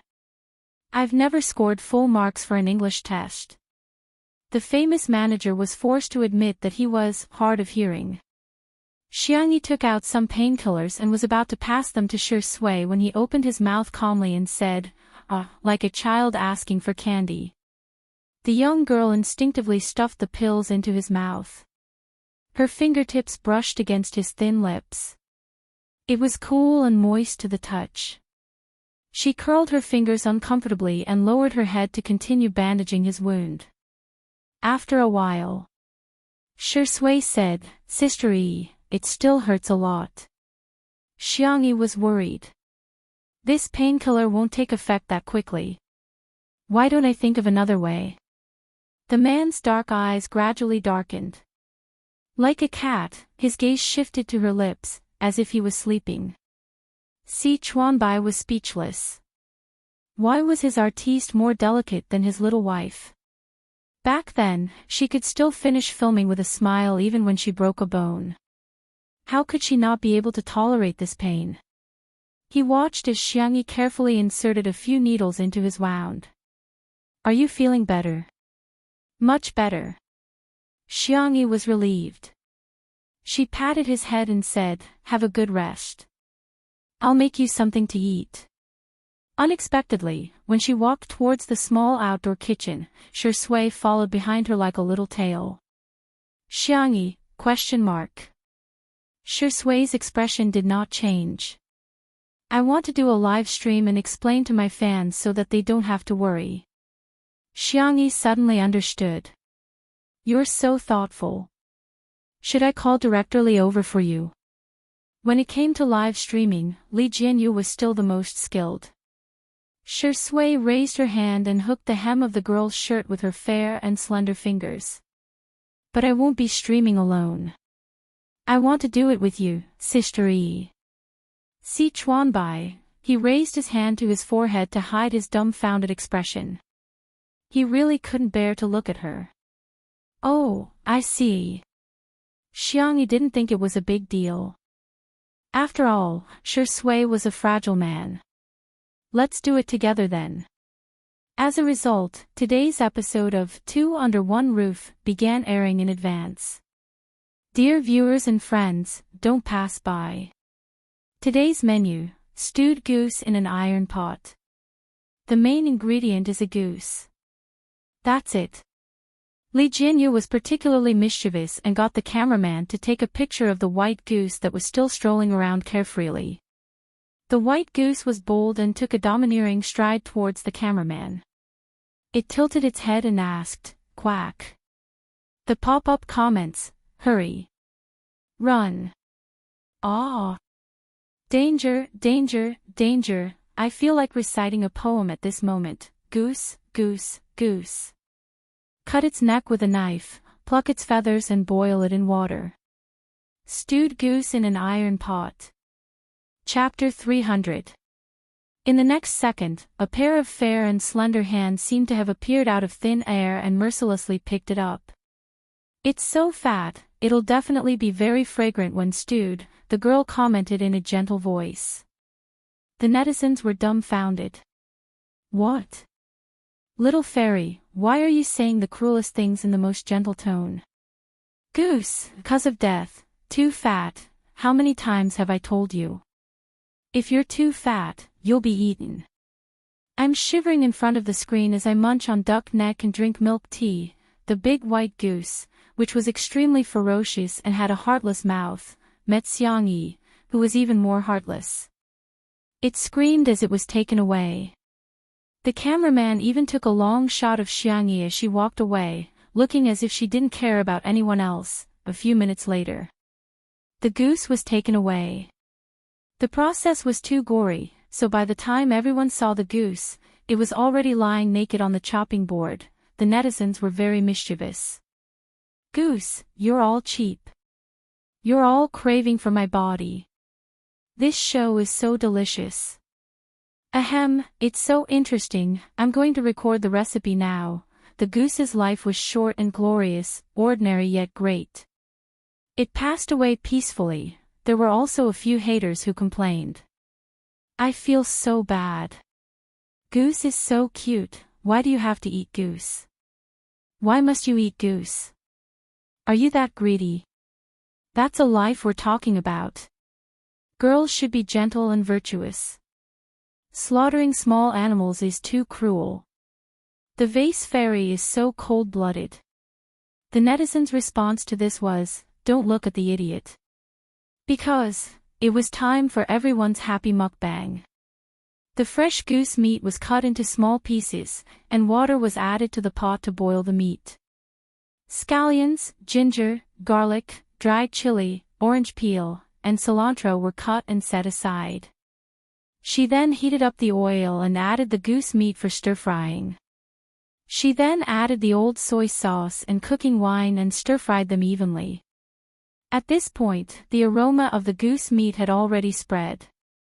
The staff at the scene couldn't help but take a few deep breaths and subconsciously began to salivate.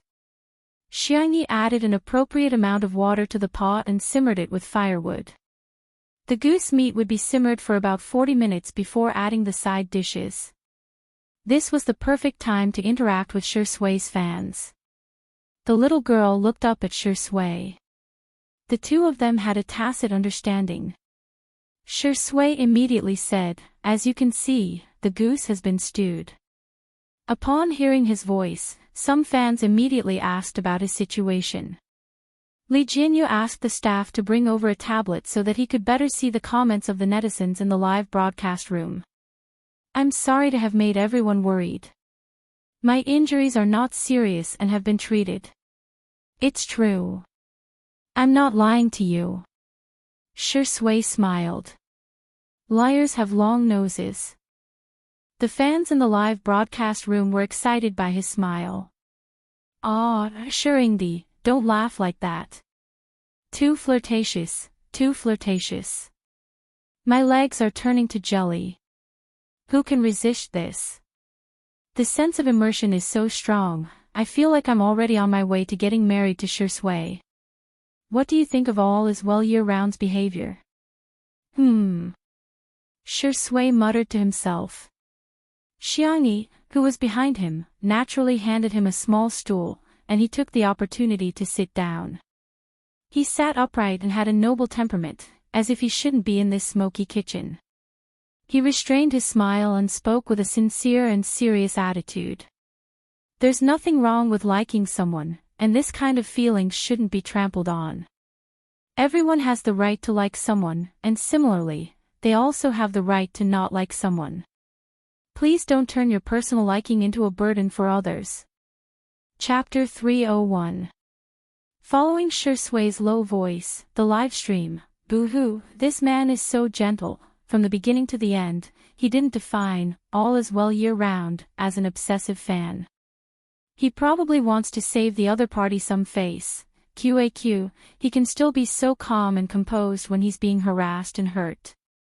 Seriously, even if he's pretending, I love Shuringdi's worldview. Someone noticed that Xiangyi was busy sitting on a small stool next to her and commented out of curiosity, not expecting Shui to be the one to pick her up. "What's Sister E doing?" "She's picking peas." The camera turned to Xiangyi, who cooperated. "I'm going to make pea cakes." Li Jinyu, "Oh. You can make this yourself?" Xiangyi, "Yes, but it's a bit time-consuming." Normally, she wouldn't make this, but Xiangyi liked it. So it was worth it to spend some time. Shui drawled lazily, "Sister E, everyone has a lot of questions for you." However, he refused to say what the questions were. What did they ask? The tablet was in Shui's hands and the comments flew by. In order to get a better look, Xiangyi unknowingly drew closer to him. In the camera, their heads were almost touching. The couple fans who hadn't eaten sweets for a few days were extremely excited. "Oh, sisters, I'll give you a salute first. I'll say it again, untimely SCD. It's true, sitting on a small stool in a row and reading the comments head to head. Shui's sister E is so cute." Seeing the words, untimely, Xiangyi's ears began to heat up. She began to think of the content that Nan had shown her before. "Ahem, you want to know the recipe? I'll write down the details later and post it on Weibo." Xiangyi picked out the question seriously. She wanted to ignore the words, untimely, but the man next to her suddenly said something. Untimely. Isn't that an idiom?" The tone of this sentence was innocent, and the expression was blank. It could be said that she was naive and sweet. "Xiangyi," she hummed dryly and pretended to be very serious as she continued to pick the beans. Bullet screen, "Ha ha ha, I bet Sister E knows the true meaning of untimely. Hee, it's obvious that the vase fairy is leading the hype. Poor Shuringdi, he's been kept in the dark so miserably, what a joke. This is the first time I've seen a CP fan dance in front of the main character. Do they have brains? I'm just asking if it's awkward." The next second, Shui took out his phone. Because his right forearm was injured, He had to use his left hand to type, so his typing was a little slow. However, oh, so it's a combination of our names. Shui clicked her tongue. There's a superscript. I'll go in and take a look. Xiangyi. The little girl's expression changed slightly, losing her usual calmness. You, don't look, it was too late. Shui looked at it. Not only did he look at it, but he also commented in real time. This Q version of the character is quite cute. Cut the video of the sweet exploding your girlish heart, self-made untimely emoji pack. Follow the comments to receive it.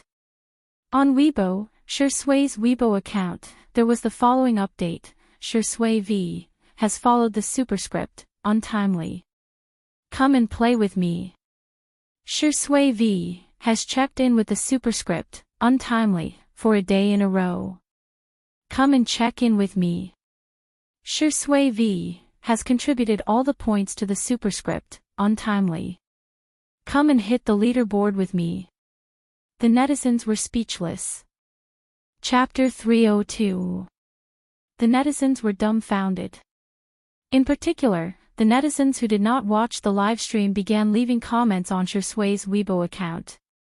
Could it be that his account was hacked? Shui, I'm rooting for myself and Sister E to be a couple. It's fine that he's following them, but why is he still voting? The netizens who were watching the show played the role of popularizing the situation. Shui and Xiangyi are doing a live stream together. When interacting with the fans, Shui saw that someone mentioned that it was inappropriate for them to be together. Hence, she searched for it and even paid attention to it. This man is so good at variety shows. I'm impressed. There were also some who whispered and questioned, is it really for variety shows? I feel like he's more into it than I am. Of course, the Shui sisters were adamant that it was for variety shows.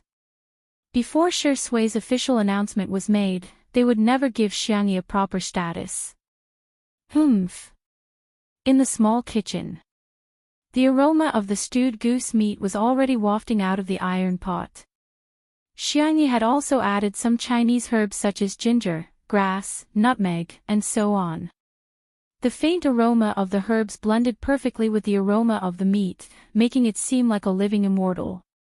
However, Xiangyi's mind was not on the dishes at all. She couldn't help but ask, I heard that it's a CP. CP means couple, so... Shui asked calmly as he looked her in the eye. Her rhetorical question made Xiangyi dumbfounded. Am I making a mountain out of a molehill? Shui seems to be just surfing the internet for fun. It shouldn't be a big deal to follow him. If Sengchen or Xiangli were present, they would definitely be able to tell that Shui was up to no good. That's a skill that can fool people. Xiangyi successfully brainwashed herself and completed her logic. I'm rooting for myself. It seems quite fun. In the live stream, Sister Yi's expression changed from confusion to determination. I'm dying of laughter, Xiangyi, don't be fooled by that old fox. You're not allowed to date. Mama, no. Newbie, what kind of lame show is this? First, it stews a goose, and now it's knocking itself on the head. I can't take it anymore, I'm going to join the update list. The entire live broadcast room was filled with ha laughter. Hashtag untimely hashtag and hashtag Shui's #1 fan hashtag were also trending. The popularity of the hot topics had skyrocketed, and Shui and Xiangyi had also gained a lot of fans. South City, at a dinner party. Qin Wanyan drank with him for half a day, thinking that she could get some resources from the variety show. Although it was only a flying guest for one episode, this was a national-level variety show. Everyone, from the elderly to the elementary and middle school students, loved to watch it. However, she only went to the bathroom to touch up her makeup. When she returned, she saw the director and the others laughing at their phones. Ha, Shui is so funny. This female artist is also funny. Her name is Xiangyi. I've been following two under one roof. She's quite versatile. She can play musical instruments, she can also practice medicine, and she's a great cook. Oh. In that case, she's quite suitable for our variety show. Seeing that the resources were about to go to Xiangyi, Qin Wanyan clenched her fists and said softly, Xiangyi, I know her. She used to be good friends with me, but she's been ignoring me ever since she became famous. The director frowned. Qin Wanyan took the opportunity to fan the flames. She's been entangled with many male artists. I have screenshots here. While showing the screenshots to the director and the others, Qin Wanyan said, to use a popular phrase, she's a sea queen. Chapter 303. In the past year, Xiangyi had sent her a lot of screenshots of their chats. Qin Wanyan had specially created a folder and saved all the pictures. Qin Wanyan was actually very disdainful of Xiangyi. She was clearly the daughter of a wealthy family, but she was a love-struck fool who couldn't help but flirt with good-looking boys whenever she saw one. However, she seemed to have reached an agreement with a mysterious person that forbade her from dating or having any intimate relations with boys. Hence, she only dared to touch the hands of other boys, such as Yan Nai and Xiao Yang. Yan Nai has also been harassed by her before. He's the son of Yan Zhenhua, director Yan. Later on, he was traumatized. Xiao Yang from the Xiao family has also been taken advantage of by her, with the chat records as evidence, coupled with the names of the two people mentioned by Qin Wanyan, the faces of the director and the others became more and more sullen. Seeing this, Qin Wanyan ruthlessly revealed a piece of shocking news. The most exaggerated thing is that she once climbed into her own brother's bed. In an instant, there was an uproar. In the live stream of Two Under One Roof, the steaming hot stewed goose was out of the oven. The golden goose meat was scooped into a porcelain white soup bowl. After several hours of stewing, the meat was soft and the bones were peeled off. With a gentle pinch of chopsticks, the bones and meat were easily separated. There were also cut potatoes and carrots in it, which added to the color of the dish. After taking a whiff, the aroma overflowed. After taking a bite, the aftertaste was endless. Along with a few light vegetarian dishes, a sumptuous meal was ready. The netizens were about to cry. Goose, you died so tragically. My tears are flowing from the corners of my mouth, my takeout hasn't arrived yet. I'm crying so hard. I'm dying. The only bag of instant noodles left at home has expired for several months. Can I still eat it? I'm waiting online. It's urgent, this meal is too sumptuous. Sister E, I'm hurting all over. Can you send me a portion by express delivery? Or send me to your house by express delivery? Xiangyi was about to wake up Yan Nai, but he woke up first. Because he was at home, the man was no longer wearing formal clothes. Instead, he had changed into black silk home clothes. His movements were calm and elegant, and as soon as he entered the camera, he captured the attention of countless people. What the F***CK? Is this the new guest? Ha, man, you've successfully attracted my attention. I want all his information in 5 minutes. Those legs, that waist, I vaguely saw abdominal muscles just now, they're so tough, this rice is so handsome. Cough, this brother smells so good. Cough cough, this beauty is a feast for the eyes. The ancients didn't lie. Found it. I used the image recognition function to find him. The founder of Linchin law firm, Sengchin. Wait, the last time Professor Xiangli came, Xiangyi seemed to call him second brother. Could this Sengchin be big brother? There was a lot of discussion in the live stream. Sengchin had already calmly sat down. He seemed to be unintentionally separating Xiangyi and Shui from each other. The temperament of a domineering brother protecting his sister was firmly grasped. Si Chuanbai didn't care. He picked up a piece of goose meat and stuffed it into his mouth. The tender and fragrant goose meat had a pure taste. It was fragrant but not greasy, and had a faint herbal aroma. It tasted so good. Delicious. It's so delicious. Si Chuanbai rarely lost his composure. Shi Sui also nodded gently, indicating that it tasted good. Sanxian was the only one who said indifferently, "It's just a so-so." Immediately, a netizen pointed out, "This is the first time the vase fairy has failed. This man is definitely not her biological brother." Chapter 304. This comment garnered the approval of many people. "I'm so annoyed by vase fairy's brainless praises. So every man is your brother. Don't you think Xiang Yi is like a white lotus who had a bunch of brothers when she was in school? Wake up, Sanxian is a top financial lawyer in the country who only takes on IPO cases. The truly impressive lawyers don't even have to appear in court to earn tens of millions of yuan in commission. Is Xiang Yi worthy of him?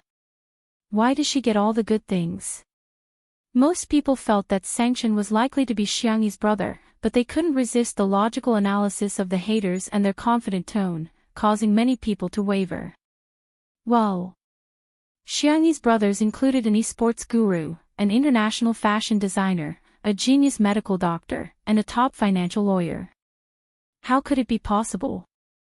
At the dining table, Xiang Yi tasted the goose meat and frowned slightly. "It seems a little out of place with a few spices mixed together, but that's not right. I've mixed them like this before." Si Chuanbai was speechless. "Are you serious, Miss Xiang Yi? Are you that strict with your culinary skills?" To him, this was already a delicacy that he would only get to eat a few times in his life. God knows how much he wanted his artiste to marry Miss Xiang Yi.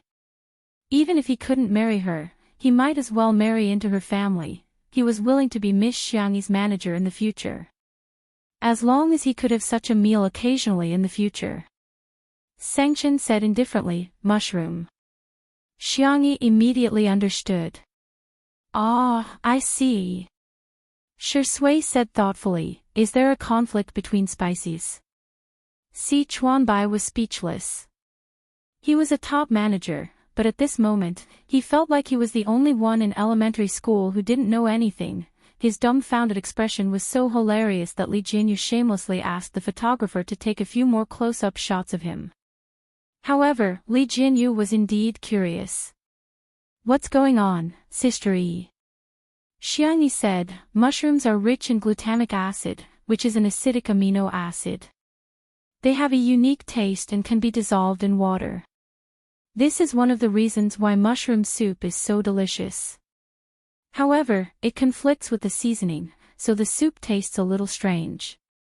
She tasted it carefully, then picked out a piece of Chinese medicine seasoning and made a judgment. "It should be this. Li Jianyu, let me have a taste.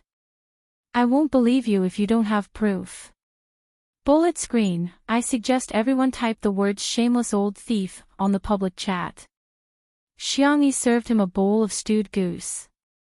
Li Jianyu tasted it and his eyes widened. "Such delicious food, I can swallow it whole." What was strange about it? He finished the meat and potatoes in 2 or 3 bites and drank the soup in a huff. He shamelessly said, "It's too little. I can't taste anything. Give me another bowl." The bullet screen was instantly flooded with, "I've never seen such a shameless director. Is it that magical? Lawyer Xiang's taste is too picky. Xiang Yi's taste buds are so strong. She can actually guess which seasoning it is with just one taste. Who knows if it's true or not? Maybe she's just making things up. Who knows if she's bragging? Toxic. If it's not delicious, why would Director Li, Shi Sui, and Si Chuanbai enjoy it so much? I think in some people's eyes, Sister Yi's existence is the original sin. Everything she does is wrong." Vase Fairy's fans, stop trying to scare her. There's a new melon that you've cooked on Weibo. Open it and you'll be surprised, hee hee. Chapter 305. She clicked on Weibo to see that hashtag Qin Wanyan had been deleted in seconds. It was at the 4th position on the hot search list and its popularity was still rising. The reason was that Qin Wanyan had posted a 9-grid screenshot and deleted it very quickly. She then posted on Weibo to claim that her account had been hacked. However, in this era where the internet had memories, it was too easy to find traces of the screenshot. Some netizens reposted the screenshots that Qin Wanyan had posted. All of them were chat records, and they were screenshots from the chat records. Although the pictures were blurry, the netizens couldn't resist the enthusiasm of the netizens and soon, the content was deciphered. The first picture was of Xiangyi complaining to Qin Wanyan, "Yan Nai's little brother is quite cute, but he's so shy. I just touched his hand and his ears and neck are all red." The next picture was of the conversation between Xiangyi and Yan Nai. Frowny face Xiangyi, "Is Yan Nai asleep? Are you free tomorrow night? Let's have dinner together." "Okay, Yan Nai, sister Xiangyi, don't do this in the future. I really find it disgusting." The second picture was of Xiangyi showing off, "After flirting with him for so long, I finally got Xiao Yang. He thinks he's my one and only. What a joke. I'm actually just rearing a fish. It's silly for a woman to pin all her happiness on one man. I'll be happier if I find a few more." The next picture was of the conversation between Xiangyi and Xiao Yang. Frowny face Xiangyi, "Hubby, shy. Xiao Yang, wifey, send me a kiss. Xiangyi, I miss you so much. I'm working so hard on the variety show and you didn't even come to visit me. Xiao Yang, baby, it's been hard on you. I'll go tomorrow. I'll also arrange for a food truck and a milk tea cart for you. You have to give baby Yi the best support in the world." In addition, there were also chat records with other artistes, music producers, and rich heirs. If that was all, everyone would at most think that she was just a female version of Poseidon. Although she flirted a lot, she didn't have the guts to be lustful. She was all talk and no action. But the last picture caused everyone's worldview to explode. In the record, Qin Wanyan was the one who started the conversation. "Are you on bad terms with your family?" Xiangyi replied, "Last time, I accidentally climbed into my big brother's bed. He was so angry that he almost scared me to death. Sob. I didn't do it on purpose. I feel wronged." The picture in the picture was a conversation between her and her brother. "Xiangyi, big brother, don't ignore me. I know I was wrong. Xiangyi, big brother, can you give me some pocket money? I've been so broke lately. Xiangyi, gidge, pay attention to me. Sengchen, busy. Xiangyi, can I fly abroad to play with you? I promise that what happened last time won't happen again. Sengchen, behave or else you know the consequences." Weibo exploded. The server was on the verge of collapse. The netizens vented their anger on Xiangyi's Weibo. Initially, she had posted detailed recipes for 2 dishes. Although there weren't many comments below, they were heartwarming. However, there was now a bloodbath. Her persona has collapsed. She's taking advantage of Anai's younger brother. Be more serious. Do you think our god or is a spare tire? You're rearing fish. Screw you. You're an orphan. I'm so disgusted. She climbed into Lawyer Xiang's bed and still has the cheek to act coquettishly with him. To highlight, he's her biological brother. Ugh, my dinner from last night is about to pop out. Chapter 306. There was an uproar on Weibo, Melon forums, WeChat moments. Tomato Entertainment's public relations department acted as if they didn't exist. They were lying flat and accepting the ridicule, as if they had nothing to do with it. Instead, it became a signal that these revelations must be true. Otherwise, why didn't Xiangyi herself or Xiangyi's management company come out to deny it? At the very least, they should have issued a statement or sent a lawyer's letter to warn her. If they didn't deny it, it would be equivalent to admitting it. If they couldn't prove their innocence, they would have to suffer. In the apartment, Qin Wanyan looked at the silly netizens celebrating and smirked smugly. On WeChat, her manager sent her a message, "Wanyan, the contract for that variety show has been sent over. If you don't have any questions, I'll confirm it." Qin Wanyan replied with an "okay," threw her phone aside, and slowly poured herself a glass of wine. "I really don't understand that stupid woman, Xiangyi.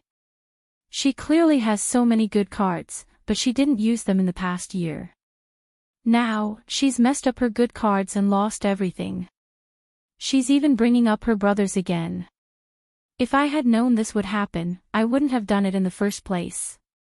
If the appearance of her three brothers had helped her increase her popularity, then now, Qin Wanyan was like a bomb. Now, Big Brother's appearance was like a bomb. She only pulled the fuse a little and it exploded with a bang. No matter what, Xiangyi couldn't afford to be accused of seducing her brothers. Imagining Xiangyi being nailed to the pillar of shame for the rest of her life, Qin Wanyan drank her red wine happily. In the manner.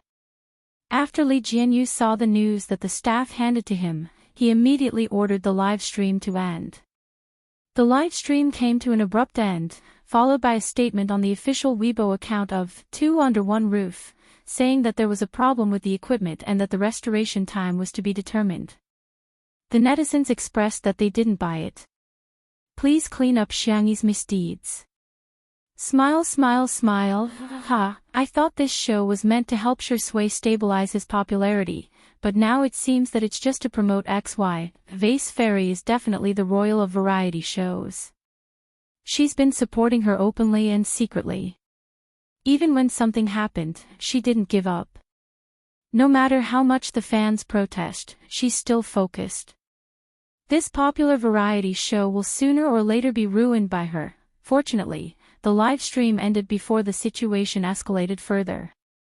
Xiangyi was dumbfounded when she saw the screenshot. She would never have thought that the terrible thing that her uncle was talking about was that the person who had taken over her body had climbed into her big brother's bed. The girl's face was pale. She pushed away the bowl and chopsticks and staggered back to her room. He did not even dare to turn around to look at Sanction. She was afraid to see the look of disgust in her elder brother's eyes. She was even more afraid that her brother would never forgive her in this lifetime. Sanction frowned. He stood up and wanted to chase after her, but was stopped by Shui. "Get out of my way." Sanction's tone was cold. Shui said helplessly, "Is there no one in your Xiang family who knows how to coax girls?" Sanction snorted. "Do I need you to teach me that?" Shui, TSK, let me guess, how are you going to coax her? Give her a candy. Sanction had one hand in the pocket of his home clothes, and his fingertips were gently twirling a candy when he suddenly paused. "Milk candy." Sure enough, it's a family heirloom. The corners of Shui's mouth twitched slightly. "Let me do this kind of thing." He blinked his long eyelashes at Sanction. "Brother, I'm the best at comforting Sister E." Chapter 307. Xiang Chen's jawline was taut, and his aura was sharp and cold, with a natural sense of oppression. The innocent Si Chuanbai was a little flustered. He felt that Sanction could beat up Shui at any time. However, in the end, his sister-complex nature prevailed. Xiang Chen closed her eyes and gritted her teeth. "If I can't coax you, you'll be dead." Shui replied, "Okay." Sanction was speechless. Xiangyi hugged her knees and sat on the floor. She leaned against the side of the bed and her mind was in a mess. Perhaps second brother's guess was right. She wasn't the real, fast transmigrator. She was just a substitute. In the fast transmigration world, she didn't care if she was mocked, betrayed, framed, or abandoned. Because those were people who had nothing to do with her. Because she didn't care, she didn't care. But now, all her efforts seemed to have turned into a joke. Xiangyi thought that she had a good mentality and could handle life and death situations calmly. But now, her mentality had really collapsed. No matter how strong a person was, they had their weaknesses. Xiangyi couldn't accept this reality. Click, the door lock moved slightly. Xiangyi turned a deaf ear to it. She only raised her head slowly when she felt a warm and strong hand on her head. It was Shui. She forced herself to be alert and asked in a soft and hoarse voice, "How did you get in?" Shui cleared his throat, as if he didn't think it was something to be proud of. "I was in prison for a few days when I was acting in a movie and learned some lock-picking skills." "I see." Xiangyi pursed her lips. She wanted to reply with a smile, but she felt that she couldn't even smile. Shui's eyes flickered. He bent down and sat beside her. One of his long legs was on the ground while the other was slightly bent. As he moved, his ankle bones were exposed and the soft cotton fabric rubbed against his fair skin. "You don't have to smile if you don't want to. Do you want a shoulder or a tissue?" "I recommend the shoulder option because I'm wearing sweat-absorbent clothes today.